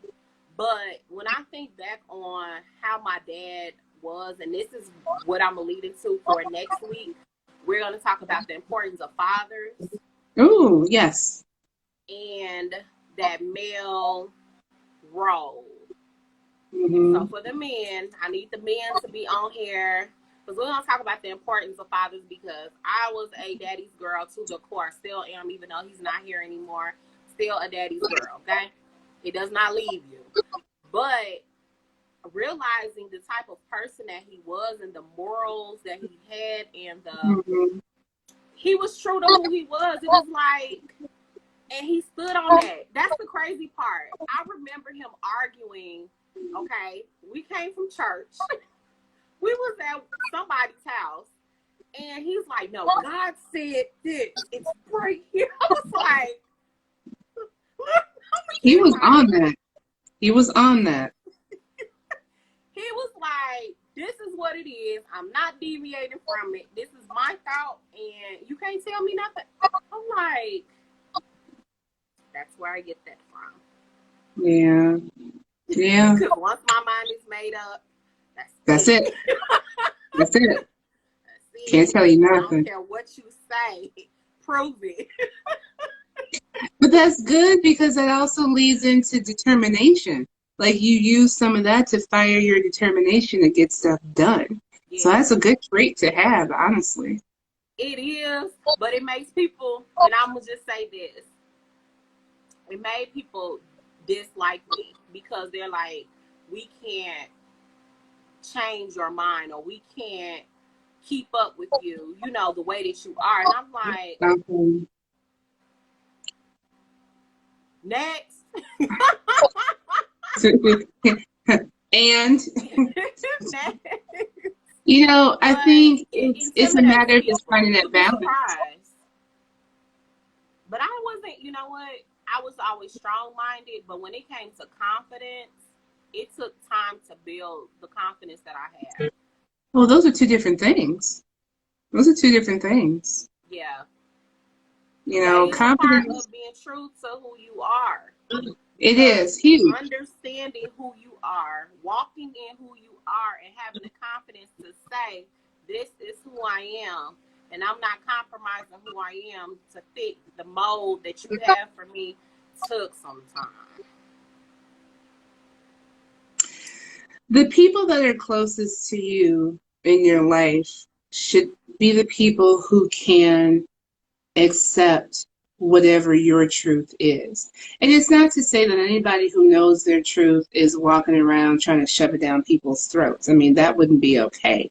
But if you know what your truth is and you are walking in it, the people that love you and care about you and support you should be okay and actually happy that you are living your truth, living your best life, and being true to yourself, because then that, I would think, would show them, okay, I can depend on her because she's honest about who she is. She's going about her life in that manner. So I know when the chips are down, when things fall apart with me, I can rely on her to tell me the truth, or, you know, suggest what I should do, or just be there for me as a shoulder to cry on, because you have shown yourself to be that person by being in your truth.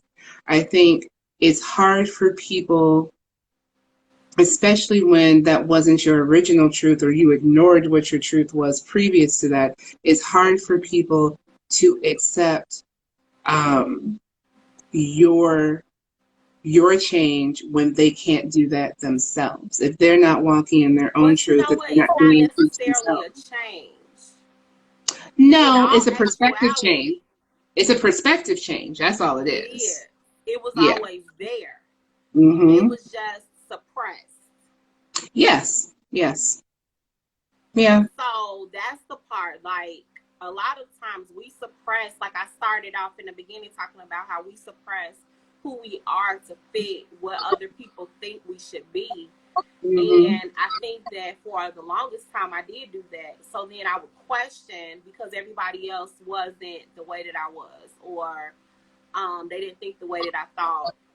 And the fact that I'm like not a one-dimensional person, Yeah. you know, I don't. And this is funny because I had people that say, well, I thought that you was just going to school. I didn't know that you like beauty like that. And I'm like, baby, I can't with folks. Can't. Oh my goodness. so I can't be educated, have a beauty company, be an advocate for people with disabilities. I can't love music. I can't know how to do all these things and love them all the same. Like, who told you that? That's a good Then question. I had somebody tell me I was confused. I said, baby, I'm not confused. I know what I want to do. I want to have an empire. So while you sitting there talking about your one dream, I got multiple.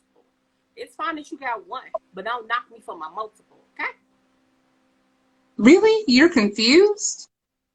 Wow. Wow. That's the first time I've heard somebody call it that. Yes.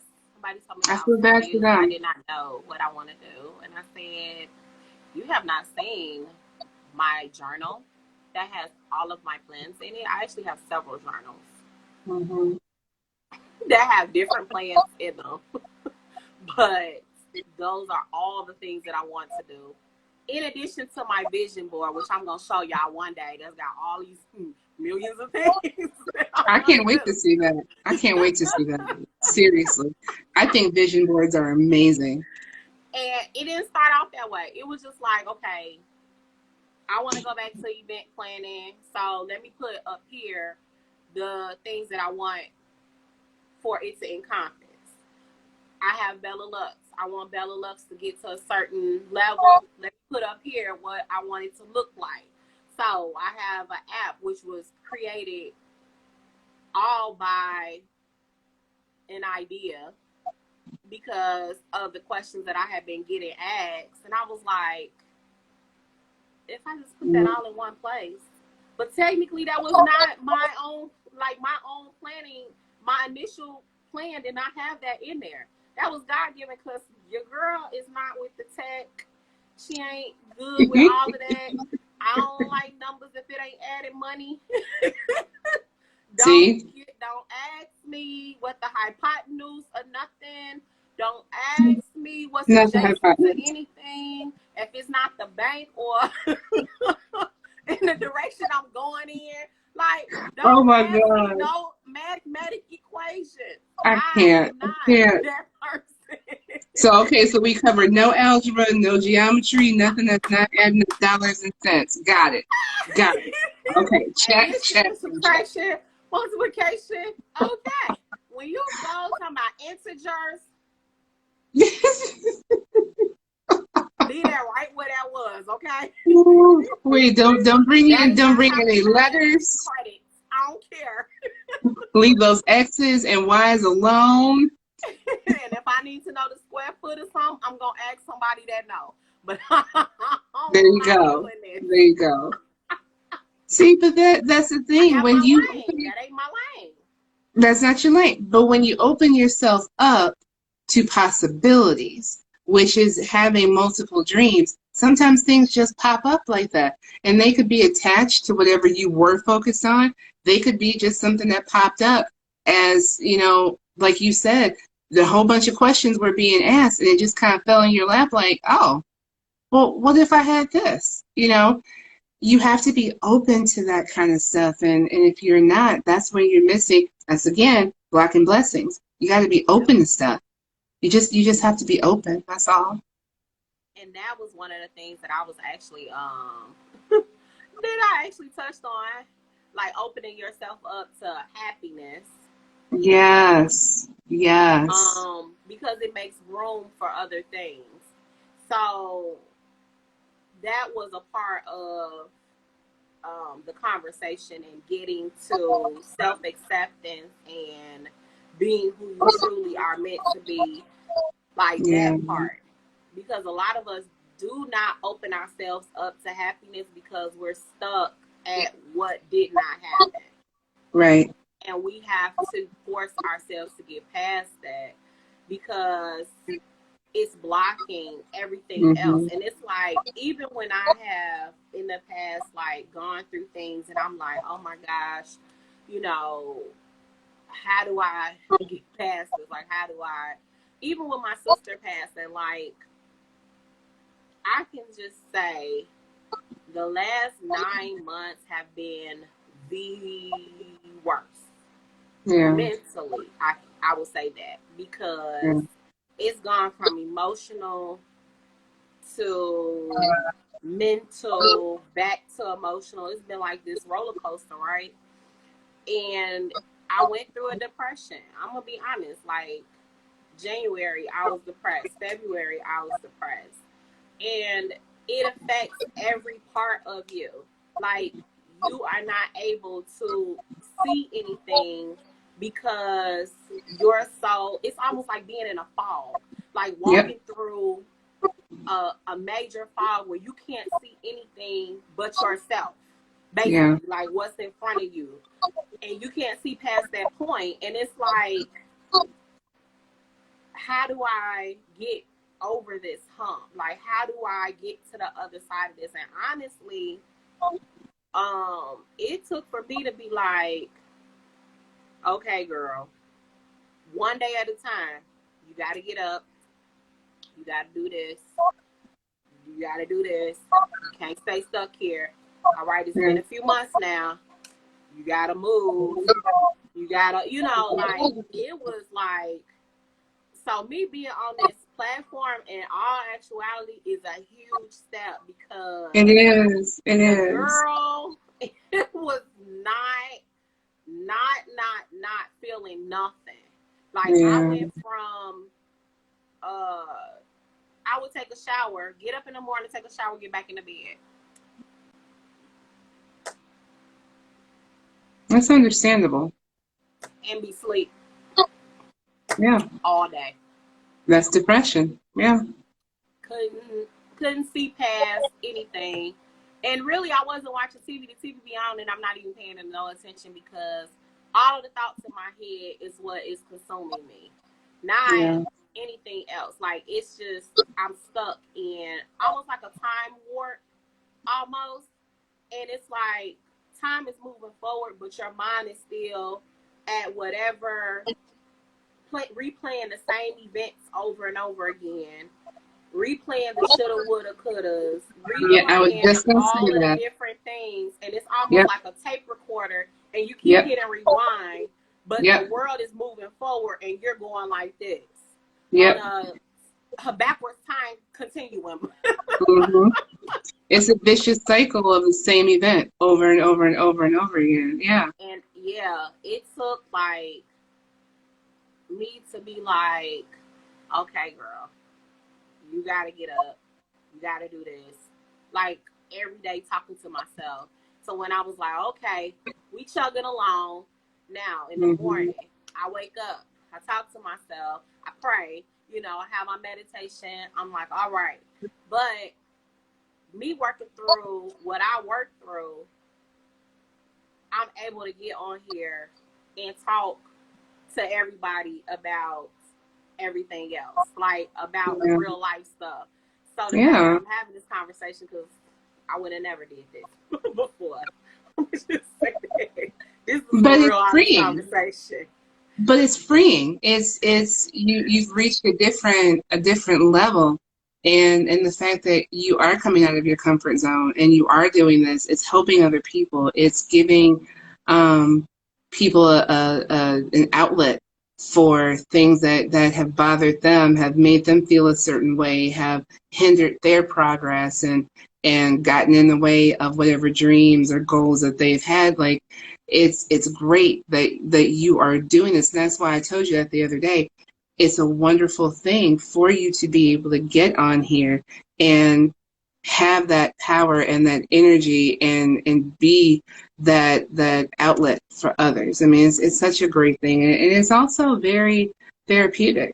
Yeah, It's thank you you for could, that, because you could though. talk about anything. You could talk about anything. You literally could talk about anything. I'm gonna just say this. Um, in a way, I feel like by making those everyday steps, like Yeah, saying, okay, I'm taking this one day at a time or one moment at a time. As my mom says, she says one moment at a time. But it almost was a release yeah, after a while. It's like I'm not sad anymore. I have moments of sadness, but I'm not in a depression. Like, I'm not walking in a fog. It is freeing, but it's like I'm actually at a different place that I wouldn't have been in had I not gone through that. Yeah. Yeah. Because it made me think of this, like, who else is going through whatever it is they're going through, or who else needs encouragement for Yeah. whatever it is, or what are the conversations that we weren't given that we had to figure out at 30 years old or at 35 or 40, figuring Mm-hmm. out all of these different things. Why not have these conversations? I would have never thought about nothing like that. No. But that's the thing, like, it's helping somebody else because, we stumbled, we fell, we had to pick ourselves up off the ground, we had to put our faces back on because they dropped in the process. All Like, while going through a breakup. I will say that. Nobody knew that. ooh, yeah, nobody knew that. Your girl gonna wind up writing a book on this. A book. Ooh. Yes. I was going through a breakup. Okay. See, look at how much strength there is. Oh my goodness. Woo. We do sometimes our best when everything has been thrown at us because when you come through on the other side, you get breakthroughs. You get, what was that cartoon, Jimmy Neutron? You get brain blasts. Like, you come through some stuff and it's so much lighter on the other side. And you look back and go, man, that was a lot of stuff. And I'm still here. Okay, I can do this. Yep. And what you keep saying about talking to yourself, that's positive self-talk. That's a whole thing. That is a whole move. Talking to yourself, getting through. Sometimes they tell people who have anxiety to do that. They tell people who have certain like diagnoses like I'm trying to think, schizophrenia, Mm-hmm. bipolar. They tell you to do positive self-talk because you got to get yourself out of the dark place. You got to get yourself out of that broken record of mindset that's just negative thoughts and negative that turn into negative actions. And you got to give yourself that positive self-talk because at the end of the day, you are your own best cheerleader. So Yes. you got to rah And rah. y'all, for those that are joining, yes, you are. Like, you know what? And now that I think about it, I've done it before. So it's almost like, now I didn't do it when my dad passed. I will say that. When my dad passed, I was 15. So like, I didn't know how to, I hadn't dealt with anybody passing, and especially a father that was like, Yeah, we were like this. Like, yeah. so what did I do? I suppressed it. At In my 15, what mind, do you do? he was playing a gig, he was away. Okay? In my mind. That is what I told myself. So I did not deal with it. When it all came crumbling down my freshman year of college, because I'm in my room drinking like a crazy person. Yeah, yeah, So it's like I like being by all of the things that I had gone through, which I talked about in the previous live that we had last week. hmm, And I realized like that was not healthy. Not at all, period. Like I'm drinking, like my bladder hurt, like it's not cool. yeah. I can't remember stuff because your girl was like borderline like alcoholic her freshman year of college, okay? It's a fault. It's don't ask me what I was taking. I don't remember. Okay? Oh, But when I think about that, I'm like, at first I was embarrassed. I will say that. I was embarrassed to talk about that because everybody was like, oh, you did so well. You went to college, you got this. I struggled because my mind was like, girl, you went through all of this. These people did this to you and this, that, and the other. And it was like, I was pissed. So when yeah. somebody would say something to me, that's why I was popping off because I was pissed. Like, you look at me the wrong way. I'm like, and so when I was telling you before, like, I had that come to Jesus meeting because I was spiraling, and God was like, girl, Yeah. you're going down this black hole, pull it together. Your life is more precious. You got things to do. But it was like, okay, you got to get yourself together. Right. You got to forgive those people that did whatever they did to you. You got to Right. forgive and let that go so that you can release that and free yourself for other things. It took me a while to get to that place, though. Not to mention, after that, I was like,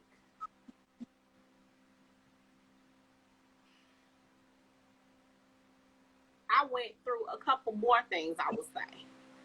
Yeah. And I was looking like, girl. So I had to It's about forgive that time. myself for the So nonsense. yeah. Talk to myself like, okay, you said you weren't gonna do this, but you did it. Now you gotta move past this. I guess I can be honest since I'm talking about being real. I was pregnant twice. I was pregnant in 2008 and I was pregnant in 2010. I had an abortion in 2008. Had one in 2010. It was incomplete. Almost died. I literally almost died because it was by pill, and Planned Parenthood told me that it was complete. And a week later, I was working then for my mom at the school. I stood up and blood just gushed out. And that's how we found out it was incomplete. She had to rush me to the hospital where I was bleeding by that time, probably 2 hours nonstop. I said, when they checked me in and they got me a room because they didn't know what to do because it was like Oh, a mess. Lord. They had me in diapers. It was a mess. And so got to the room. I'm like, I gotta use the bathroom. Go to the bathroom. Passed out on the bathroom floor. It was a good thing that my mom walked in after me because she had to call them to get me up off the floor. Had I bled any more without them rushing me to another hospital that had a triage, Yeah. I would have died. Yeah. Oh my God. From that, Oh. your Oh. girl lost all her motor functions. People did not know that. I could not stand. I could not do my hair. I could not do a lot of things. Yes, ma'am. From that, your girl menstruated for a year straight. I was the lady in the Bible with the blood issue. 1 year.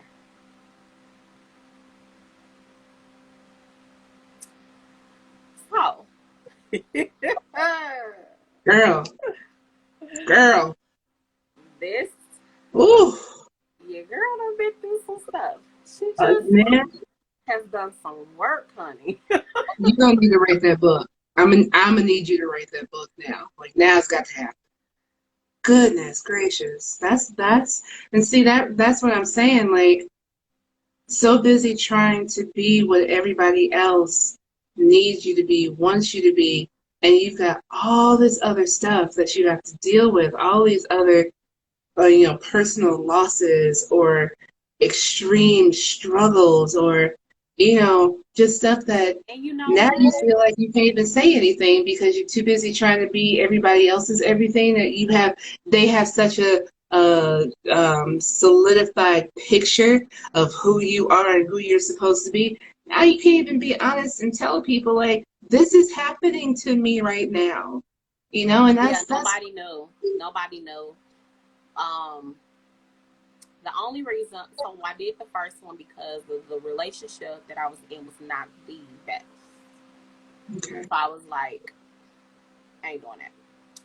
So then in 2010, that person, because I did not want to marry that person, that person was upset because it was bad for their image that they would be having a child out of wedlock, and went behind my back and asked for my mother's hand, that I would give my hand. So they asked for permission and all of that. And I'm like, I told you to wait. Like, how you gonna what? We not doing that. Then told me that they would take the child and I would never see the child again. And that's when I did that. Okay. You know, I have to say So this. hindsight is I 2020 though, because I wish I had not have done that one. But well, but your life could be totally different right now. So you that's can't true. do the woulda, shoulda, couldas, because there's nothing we can do about that. But I That want is to first say, I, as your family, am so proud of your ability to come through. Because that would have broke a lesser person, but I would have been broken. And I don't know if I would have been able to come back from any of that. So you being where you are right now in this moment, girl, wow. Just a big, huge wow. Like for real, just wow. Secondly, I love that you are being honest right now. First of all, you have to do what you have to do. And for any chick that feels like she needs to make certain decisions, I'm a firm believer. Do what you need to do. It's your life. You have to figure out what's going to work in it or not. So I would never sit here. I have other friends who've had to do make the same choices you had to make. Some of them regret it. Some of them think it was the best thing because they knew it wasn't going to work out back then and they would be a totally different person right now. I don't believe anyone else should have to tell you what to do with that. You do you, and you but make it work for you. the reason why there was always a stigma attached to Yeah. that. Oh And yeah. then Huge. even dealing with my mama. Yeah. Yeah. Honey. Honey. So dealing with that, it was like a lot. Like I was like, and then talking Yeah. about it, that was taboo because I was like, I would never do that. Your girl did. Well, but you know what? Sometimes we find ourselves in situations, even to the best of our ability, mentally saying, "That'll never happen to me. That'll never be a thing." Things happen. Things happen. They do. They, they say never say never. That's why, because we don't have control over everything. So, But that's but at the also same, what is what is she saying? oh, It's what's great wrong? because I've been in the field of mental health and now the prison system. It's a lot of broken homes, depression, and mental Yep, health illness yep, field. Okay. yeah, And that I see every day and experience myself. Yeah. yeah, yeah, yeah. That's the thing. But And you see, know I was, what? Go ahead. What were you about to say? I'm sorry. oh no, I was just gonna say, and that's why I brought that up last week because, and we're gonna save that for because that's a whole nother night I in think and we of should do it itself. after Father's Day. We can I do that think after Father's Day. I think we should do it. So next week on the 16th, we're going to talk about the importance of a father, Okay. the role of the father, the man. We'll have that conversation on the 16th. But the 23rd, honey, You got me. You got me on the 23rd. we gonna Because the mental whole health. thing I was bringing up last week was the fact that, and I'm gonna say this in terms of Black folks first, and then I'll expand it. We were never taught, and this is part of the whole thing about conversations that we've never had. We were never taught to seek counseling. We're supposed to go to God. We're supposed to go to church. We're supposed to commune with the elders and all this other stuff. And I'm not knocking that. Let me be clear. I'm not knocking that by any means. However, But it's not a sometimes it be is not all. That's enough. not the be all. It's not. It's not. It can't be. Because what we're talking about, like with mental illnesses, we're talking about chemical imbalances. God can only help so much. There's other things that need to be done. There's other outlets that you need to be able to have. So we don't, as a people, believe in talking to outsiders. And you mentioned this earlier. You keep that within the house because there's the stigma, there's the embarrassment. So you don't talk about that here. You keep our business here. Don't put our business out in the street. Talking to someone, a trained professional, is not putting your business out on the street. That's having a third party help you work through whatever is going on up here that's preventing you from thriving out there.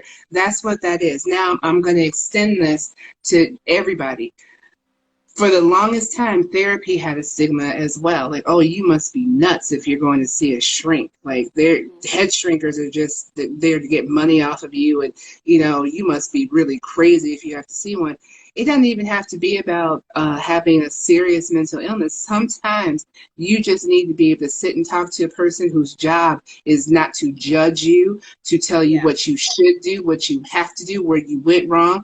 Just having you giving you a space, a comfortable space to just sit there and say, I'm not okay and I don't know how to be. And talking through that, like I said earlier, my anxiety, that was one of the reasons why I learned how to manage my anxiety, because I found a therapist who her whole practice is mindfulness and healthy alternatives, and she's not about taking medications and all this other stuff. She's a wonderful individual, and working with her has taught me to stop in the moment. Think about what the situation is. Do I need to go off? Is it that serious? How do I rein this back in? How do I just say, you know what? It's not that big of a deal. What can I learn from the situation? What can I fix? And what can I just leave alone and move on and walk away, or whatever it is I need to do? Meditate, pray, whatever.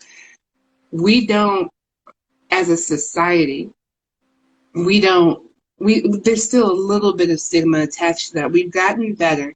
People, companies now have, what is it called? Mental health days.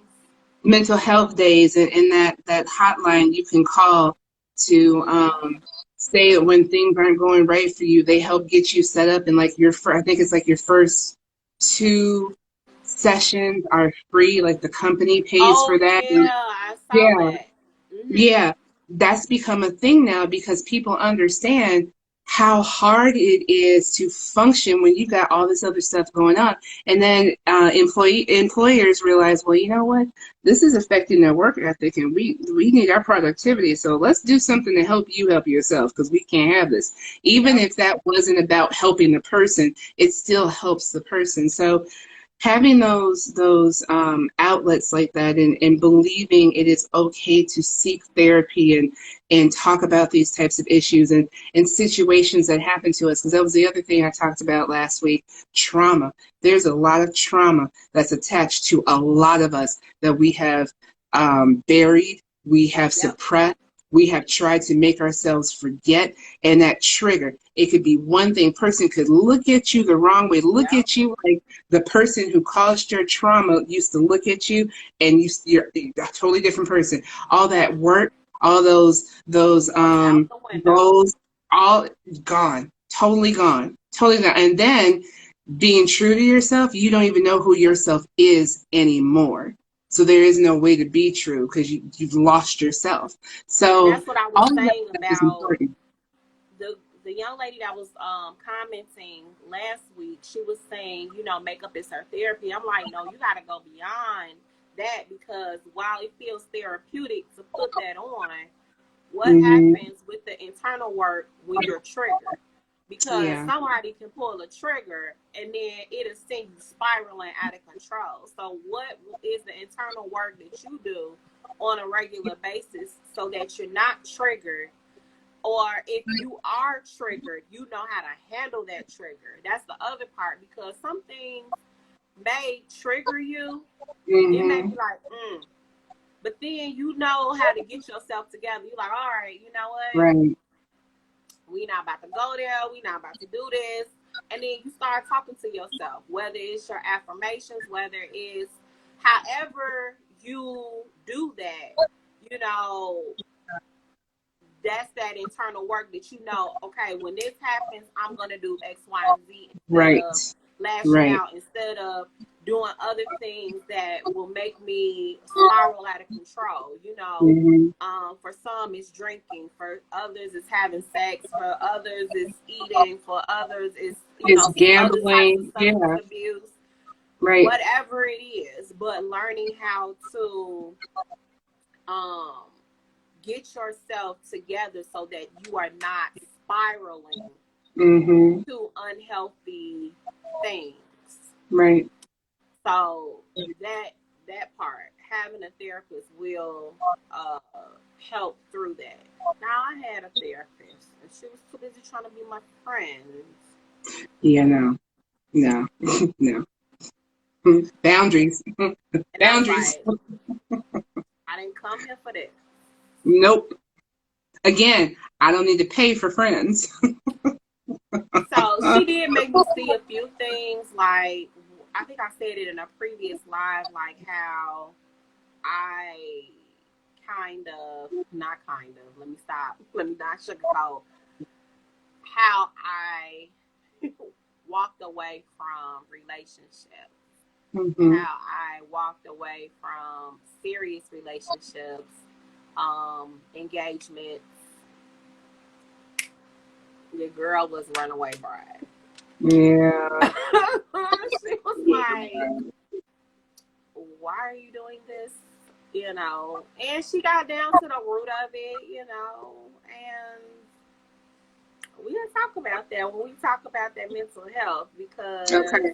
Okay. that actually made me see some things. Your girl has some problems. But you know what we all do? That's the It's so thing. We easy don't for me know. to walk away. Like, I'd be like, I'm out. Well, I'm gonna be honest with since we're being honest, there's a reason why I find myself in a relationship where there will be no getting married. There's my parents. Oh, here's the real truth right here. My parents' relationship. Now, you said that your parents were relationship goals, and I remember that being a kid. They were. Everybody in the family was like, yes, them all day long. On the flip side, my And their parents, friends. and right, right, I'm like, right, these are big shoes, y'all. huge, like giant, right? On the flip side, my parents probably never should have met. They have not been great my entire life. Um, I was sheltered from a lot of the foolishness they had. My sister, unfortunately, was not. She and I have had multiple conversations of how that trauma has affected us as adults. It's a lot. And some of my avoidance in relationships is so that I can prevent myself from being in the same situation my parents were. So when we talk about that trauma in 2 weeks, that goes deep. It runs very deep. So Oh, yeah. wow. I am, There's a lot girl. folks don't know. See, that's the thing. Here again, being everything for everybody, you suppress a whole bunch of stuff. People are in pain. People are just in the worst shape, but they have to put on that mask in order to make it look like they're okay and feel like they're competent enough to handle every other small fire that everyone expects them to address, or to just show up and be present and make it seem like, yeah, I'm fine, when inside you are crumbling. Yeah, yeah. And who told us we had to be like that? Like, I guess, like we talked before, like it was demonstrated, but it's like, that's toxic. Like, that's a whole nother level of toxicity. Like, It and is, you're but doing it to yourself. you are, but you got to ask the question the right way. It's not who taught us to be that way. It's more, why weren't we told we didn't have to be that way? Our parents and our grandparents may have said, like, don't do what I do, but that's different than saying you can be different. That's the thing that we didn't hear. You can be different. We just heard don't do it. Well, how many times as kids were we told don't do something, we still did it Just to anyway? go do it. Why not? Why not? I want to see what happens. But saying you don't have to do this, you can do something else. There's an alternative, you know. Just like now with the people that I'm responsible for, most of my residents have autism, and my part of my background is doing applied behavior analysis. So that's doing all kinds of stuff with people who have autism. One of the things that we do is we don't punish. We don't, just automatically tell you no. We provide you with alternatives. So instead of doing the behavior that's not okay, the behavior that's not functional, we present you with functional ones to replace the behavior you shouldn't be dealing with or involved in. Same principle works here. Rather than just saying, no, don't do that, don't be this way, present choices of the other ways you can be. Stuff that's healthy, stuff that's functional, But stuff you know that's... what? I don't think our grandparents knew what was healthy or not functional. Exactly. I think Exactly. because they witnessed dysfunction and the dysfunction became normal for them. Like, Mm-hmm. when I think back on our grandparents, Yeah. that was dysfunctional. That was dysfunctional, and our parents I and know my our might be aunts mad and for me to uncles say learned it. that, but it No, it was. It totally was. when we talk about mental health, I'm gonna tap on a few things because a past relationship. I looked at that bad boy and I was like, I do not want to be my grandparents. I love them. I love, especially my grandmama. I love my grandma, but I don't want that relationship. Nope. Like, because to me it wasn't healthy. It wasn't happy. It was like we did this and we stuck. That's how I looked at it after a while. Like, in their interactions, it was not like how my parents were, but the crazy is there was an alternative, right? So my Yeah. parents showed the alternative because neither one of them experienced happy, healthy marriages. My dad's mom was a single mom of two boys. Was Mm-hmm. not She didn't get married. Now she had guys that wanted to marry her. Now I don't want to be like her. Help me, Lord. She had guys that wanted to marry her, and You wasn't interested. she was not doing it. Yeah. But she was like all types of crazy. I love that woman, but she was crazy too. But like, that dysfunction made my dad say, "This is not what I want for myself." My Right. mom said the same thing, and so when they came together, they was like, "We not doing what our parents did." So to me, they presented the alternative on what a relationship should be. But for me, I haven't really seen nobody that's like my daddy. So I'd be like, where he at? Right. See, and it helps when you have the same background, because then you're making that decision together and you're sticking by that decision to be different and to not have those same patterns and not live in the same state or live in a state of trauma anymore, because you know that there is an alternative and it's healthier and it's clear and it's doable. That's the thing, Yeah. you know. And But I then also think, also them being able to be who they were and yes, it's yes, like to be in a relationship with somebody that's your best friend that yeah, knows your ins and outs, and you don't have to pretend to be somebody that you're not. That right there is everything. And yeah, that is something that they had. Like, they didn't have to pretend to be anybody but who they were. And yeah. both parties accepted each other the same. Like, when now that my dad is gone, like, my mom still has like all of these things. She never remarried because she was like, "What am I remarrying for? She I had the had the love one of my who's going to life." replace that. I'm Right, like, right, how right.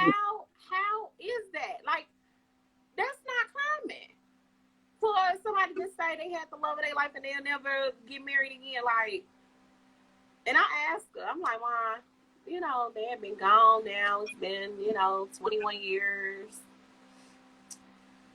She said my parents have been married 46 years, but together still, and they said they had to fight it out. And yes, exactly. Yeah, sometimes you do. But that's the thing. You can fight it out, but then you come back from the fighting it out. And then and you work on that and say, okay, you know what? We had that fight. Let's talk it out. Let's figure this out. And then that's what we're going to do from now on. So if this happens again, we're going to talk it out again, or we already know because we've already decided what's going to happen next time. You have to be able to come back from that fight.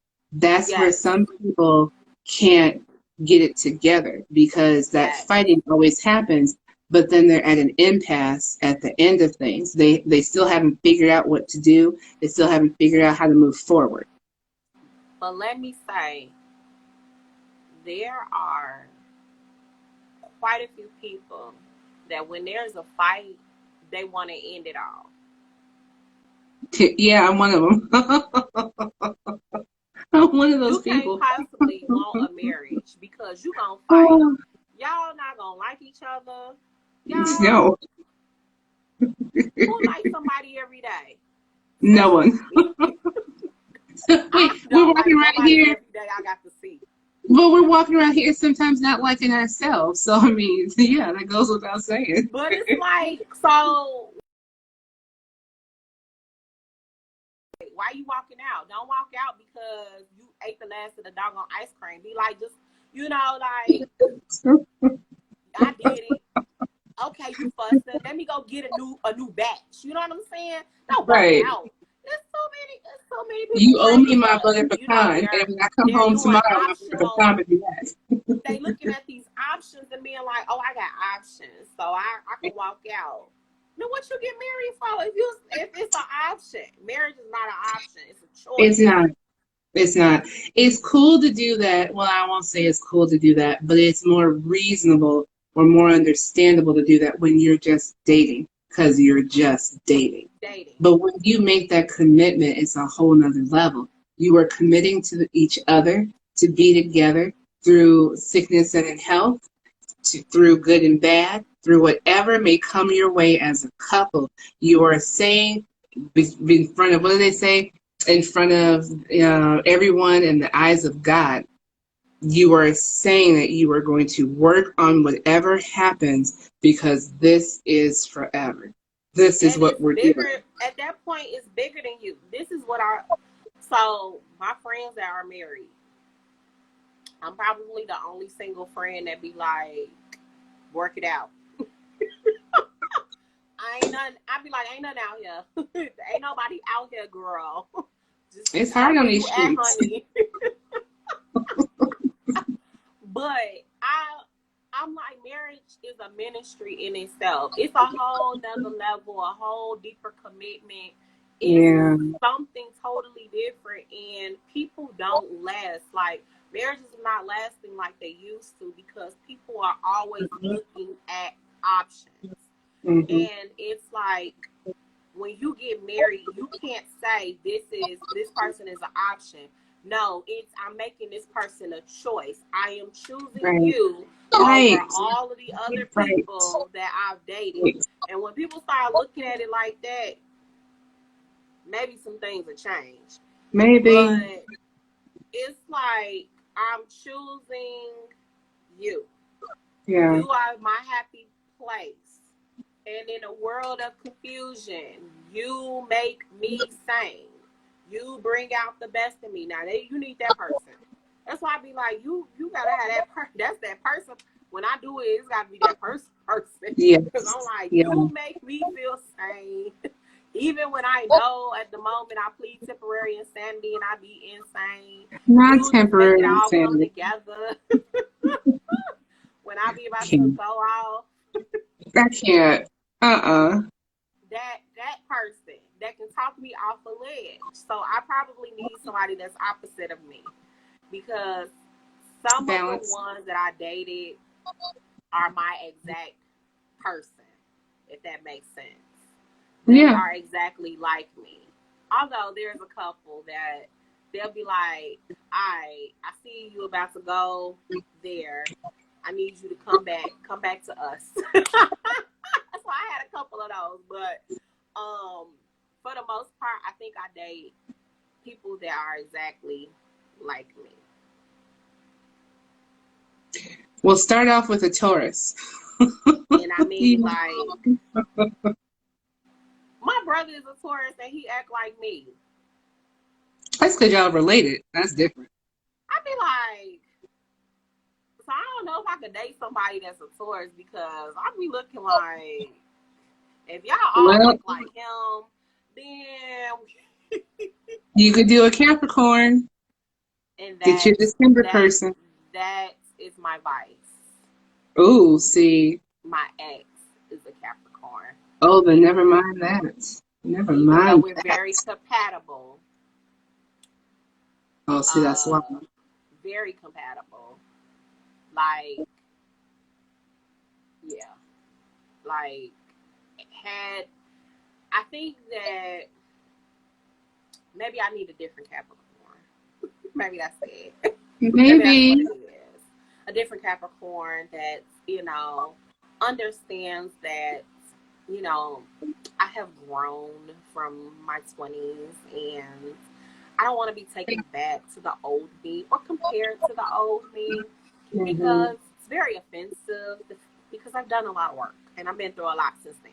So, yeah, no. That Capricorn. Yeah. But before then, that was my person. I'm going to be honest. That was my person. Like, we were off and on for a while because of his nonsense. But, like, the friendship was always there. Mm-hmm. So maybe I just need a different Capricorn. Maybe. Oh, well, you could do a Cancer. There you go. How about a Cancer? No? Ooh. Oh, okay. I don't know nothing about them now. Cancers, I can tell you, Cancers are typically, what did she say? She said it's unreconcilable. Oh, and then she said you have a very good personality and are very reasonable and very, very, thank you. Aww. Very reasonable. Girl, I have learned to be reasonable. I used to be irrational. That is what, girl, let me get up. I got to pull an X on here. Let me tell you, if my exes got on here and talked about the old me and the craziness, my mouth, and how I would be like going off and all the nonsense that would flow. Yeah, I was not rational then. It was like Dr. Jekyll, Mr. Hyde. Y'all thought I was nice and sweet, but that mouth, when you do something, you push them buttons, and I get to cussing you out, honey. You forget I saw you in rare form when we were in college together. I saw it. I saw you snap off. I was like, I don't remember her being like that. Where did that come from? Oh my God. You read somebody that day. That I be cussing folk out, but for the most part, I be like, walk away. Mm-hmm. Walk all the way away. But before, I would be about to burn down the place. So I learned to be rational, girl. I learned to be rational. And I can't drink in those types of situations either. Because the devil that's sitting on the shoulder might just, so I don't want to do that, That devil gets real strong and somehow the angel either gets scared and just flees, or the devil ties the angel up and throws him in the closet. You don't even care. Something happens. Yeah, see, no, nobody wants that. Nobody wants keep that version 1.0. 1.0. Keep 1.0 away. We're beyond that. We're on 3.0. Oh my goodness. I tried to be rational. Yeah. I had to say it's hard though, because I had to talk to myself and be having crazy thoughts.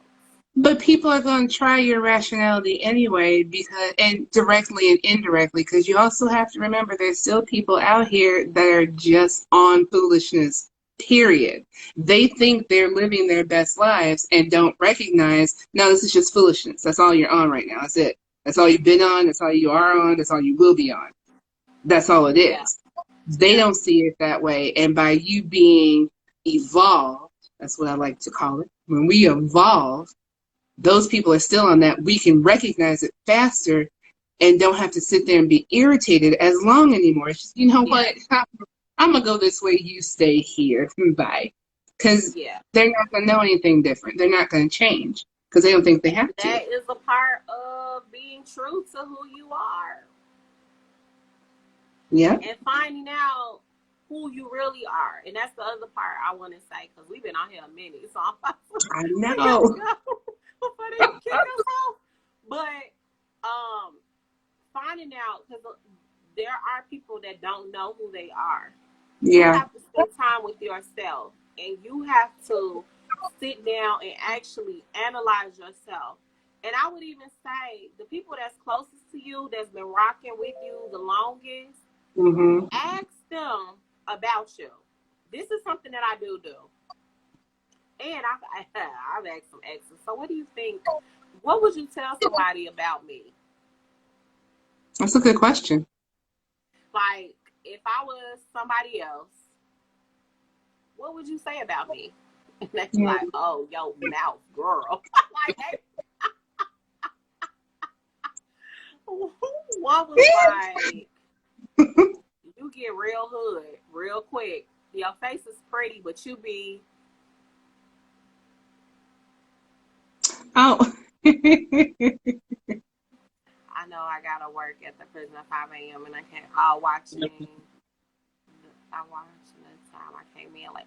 Oh, we were talking about really quickly, because I'm about to get off here, because we've been out here for a long time. Being true to you, being who you are, and stop being who others want you to be.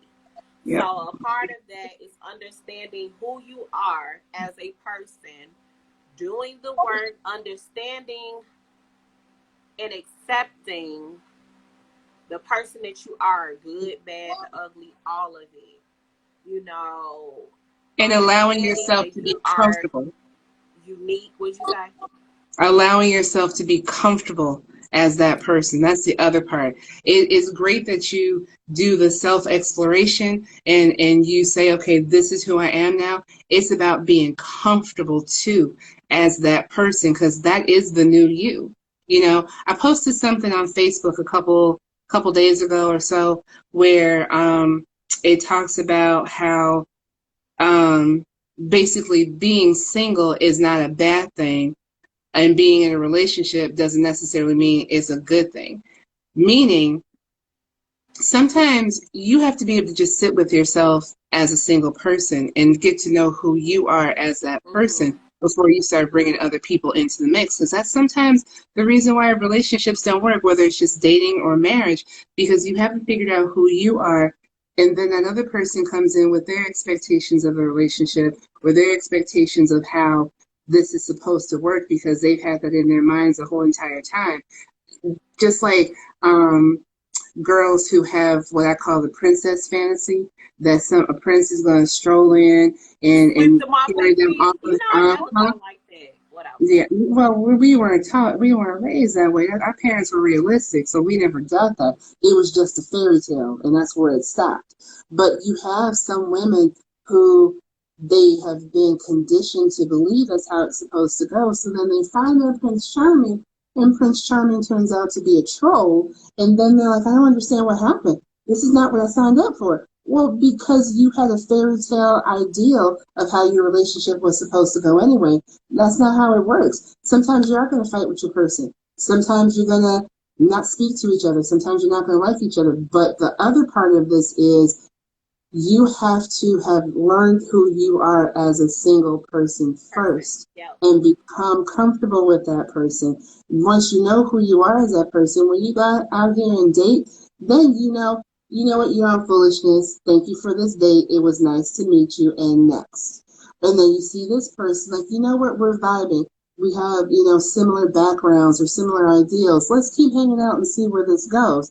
And then a year, 2, 5, whatever it is, Now you're walking down the aisle with the right person. So you have to Yeah. remember it's okay to be single. It's okay to sit in singlehood for a little bit and figure out what you are, who you are, what you want, what you don't want. You know, that it's okay. It's And I okay. think that also is being in relationship with yourself.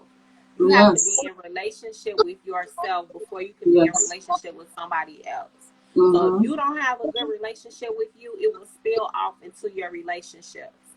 Hands down, you cannot possibly have a good relationship with somebody else without having a good relationship with yourself.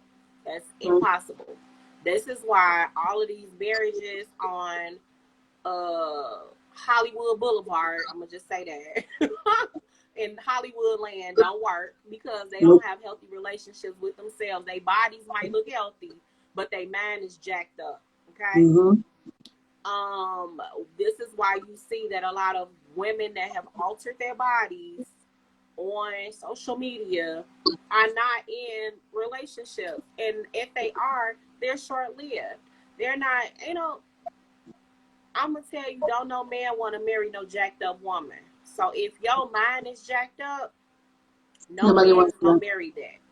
Yeah. I would say this because my friends be talking about me, and they like, you the most proposed to woman I know, and it's because number one, I become the man's friend first. Before anything, we gonna be friends. We gonna be cool. We gonna laugh. We gonna kick the willy bobos. We gonna do all that. I need to get to know you. We gonna be friends first, and then I let him tell where the relationship is going. Mhm. You Mhm. do not tell a man where the relationship is going. If he don't see no future with you and you ready to get married, that means you need to get off that ride. So if you are trying to be in a relationship, you got to be in relationship with yourself first and get your Yep. mind together is what I Yep. am basically saying. Yep. You I got to agree. get your head together. If it takes for you to get your health together, whatever it is to get you totally together, do that. Because all of the negative things, when something go left in that relationship, you're gonna be taking it out on that man. Yep. And then he gonna be like, I ain't got to do this.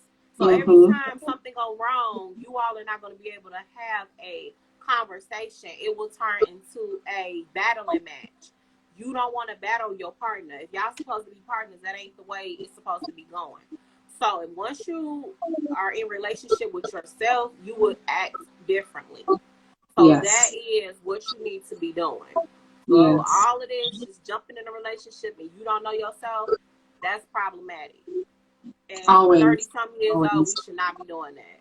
At And 40 I would something tell a years old, young you better person not to be. do it. I would tell a Yeah. young person to explore who they are first before they get into anything. I know that that's easier said than done because we were once young and we like this person and whatever. But when it becomes a serious relationship, it's hard to mask all of the things that you struggle with when you Yeah. get with somebody else because now all of that toxic energy will be into that relationship.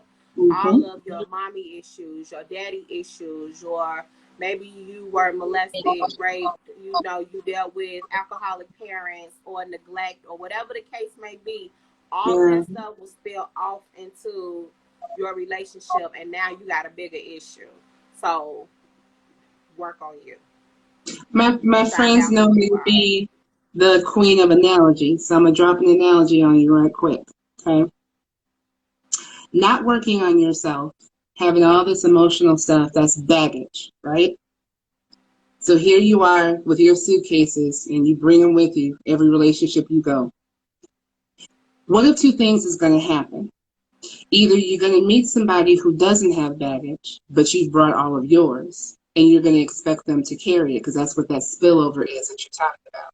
A person's going to get tired of carrying your bags because they're not theirs. They can come with them and they're going to leave without them.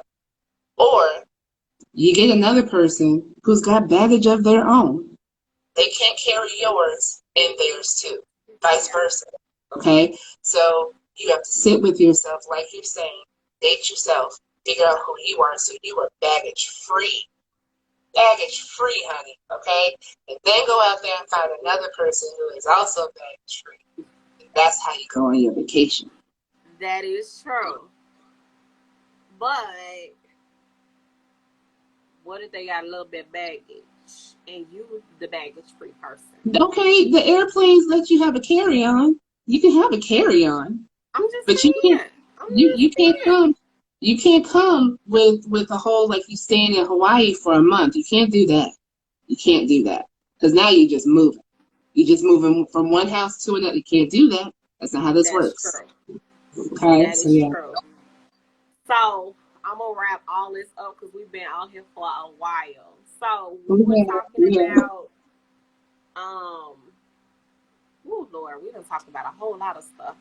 It always We done happens. got That's what you do. we done got into a whole lot.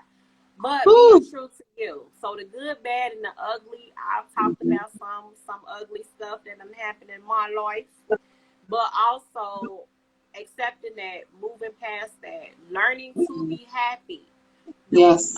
Let me say this. In order for you to be happy, it's going to take you to get to know yourself, but to also find one thing every day that you're grateful for.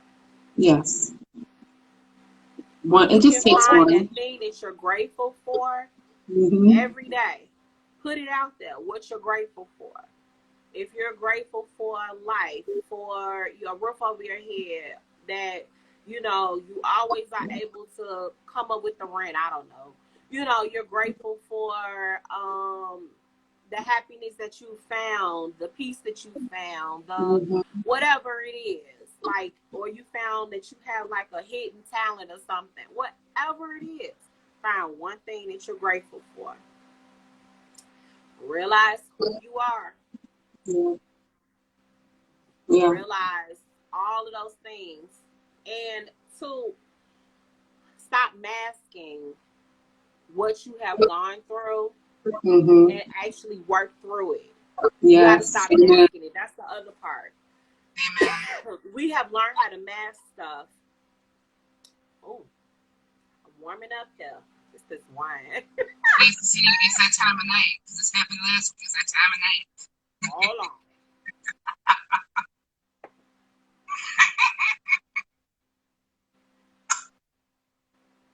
Ooh, honey. That's it. But you said thanks for all. You're welcome. But not masking things. Really get into the heart of who you are. Taking that time to get to know yourself during your meditation. Being grateful, finding out what your passions are, your strengths, the things that bring you the greatest joy individually. And then once you have found those things, a person that matches that. Yeah. A person that brings out the best in you. Not somebody that's toxic. So when we talk about mental health in 2 weeks, we're going to talk about some toxic stuff because I do have some stories. Yeah, so do I. We gonna share. I think I might have to bring wine that time. I already got the wine ready. It's red. It's all right. I'm gonna have to meet you with your red then. I have my Because Life. I got a little wine cup that says Because Life. So we'll go ahead and bring that. We'll sit together and bring our stuff. I found one that has the one with the lines on it. Like today was this type of day. I need to find that. Yes. I saw it years ago at Charmin Charlie's, and I haven't seen it again. I'm like, I got to find that because that cup was everything. I don't know why I didn't get it. I need that cup. We need it, yeah. We need it. But we're going to have that conversation in 2 weeks. Thank you for coming on. Sure. It's been, she said I might have to be a special guest. LOL. Come on. In 2 weeks, this is what we going to talk about mental health. We can tap on to trauma. Yes. We're going to talk about it. And that one is probably going to be a nice length. You said, because my mental health is really bad. Girl. You know we what? can talk about that. We going to talk about it. And then we're gonna have some solutions. Like, but you do have to have counseling when it's that by when it's that bad. You have to go see somebody that is not biased, Yes. or somebody that will not judge you. Yes. So that part, and then they can help you get to the root of all of those things, or maybe you already know the root of all those things. Mm-hmm. And you said suicide and all. I dealt with that a long time ago, suicidal thoughts. So I'll tell you, we gonna talk, because We gonna it's a talk. lot of stuff that people don't even know. Like, y'all see this? You said you drinking. Oh Lord Jesus, girl. All right, girl. I can't wait for that We conversation. gonna get down to a lot of stuff, and I'm gonna share some things, and it might, I don't care how it looks. I'm gonna just be honest. I don't give a crap how it looks, because at the end of the day, that's my story. This is my tell-all, and it is what it is. And if you It was a is. part of that tell-all, then nigga, it's gonna be told. So, Truth. Wait. Hashtag truth. There you go. There you go. There you go. There you go. so I just But you told know you what? about that Next end of week that story. we can have. I can definitely talk about some techniques. I can. We can touch on finding the right therapist. And we can talk about that because it took me a while to find the right one. Um, She's serious. I'm gonna be you're honest. gonna I'm go going. You viral. gonna go viral. You know what? Truth is truth. It is what it is. You know. But we can talk about all of that because one of the things that I have always been very serious about is the fact that mental health still has a stigma, and people, we're all out here traumatized and broken and shaken and all this other stuff, and the idea of getting help isn't out there like it should be. So I'm very excited to have this conversation because I think it's important. It's very, very important. We're going to talk about a whole. Because even one of my guy friends was saying, "Where did all of this mental health stuff come from?" I said, "People been suppressing stuff for years." Yep. So our grandparents needed therapy after going through. Our great grandparents needed therapy. Our great grandmother was born in 1919. Can you imagine? Can you She probably imagine? needed all types of therapy after going through all of that stuff. Man, So yeah. we all need it. We still dealing with trauma from slavery, all right? Every day. Because of how we were raised. Not How to we were mention we was raised. whooped like a slave, okay? Okay, You was can we? whooped with the Ooh, extension cord, the switch off the ooh, tree. Baby, mm, those are slave tactics that was brought mm, into the black home. Don't get me started on that. Don't get mm, me mm. freaking started on none of that. Which have damaged a lot of people, which they not disciplining their kids now because they have been damaged Yep. based on that same old slavery mentality. Mm-hmm. We gonna talk about that. Girl, let me get on off here. Because we're about to get into it right now. So yeah, we need to save that for 2 weeks. But we're gonna touch on all this stuff because it is very important. And again, I just want to tell you, cousin, how proud I am of you. I really am. You have just grown into an amazing person, and I'm so happy you are doing this. I cannot tell you enough how happy I am that you're doing. All of your businesses are fly, like you just out here being dope. But this right here is amazing. It's absolutely amazing. So I'm just so happy for you. So Thank happy. you. Thank you. And then you gonna talk about your stuff, because your stuff might intertwine with my stuff. We might have to do some stuff. We might have to do some stuff. We might have to do a little something, do a little something, Little something. just a little bit, just a little, All not right, just a little y'all. She waving back. bit. She got She's like, clapping oh hands. now. She like, all right, get off of here. We gone, y'all. We So next going, we week going. we're gonna talk about the importance of a father. The week Yeah. after, we're going to talk about mental health. And that might be a 2-part. I don't know, depending on how far we deep it get. is.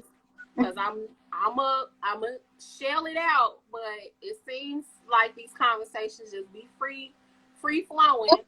So we just gonna let it go, whatever direction it's gonna go in. I'm not filtering and muting and doing all that extra. Whatever's said is said.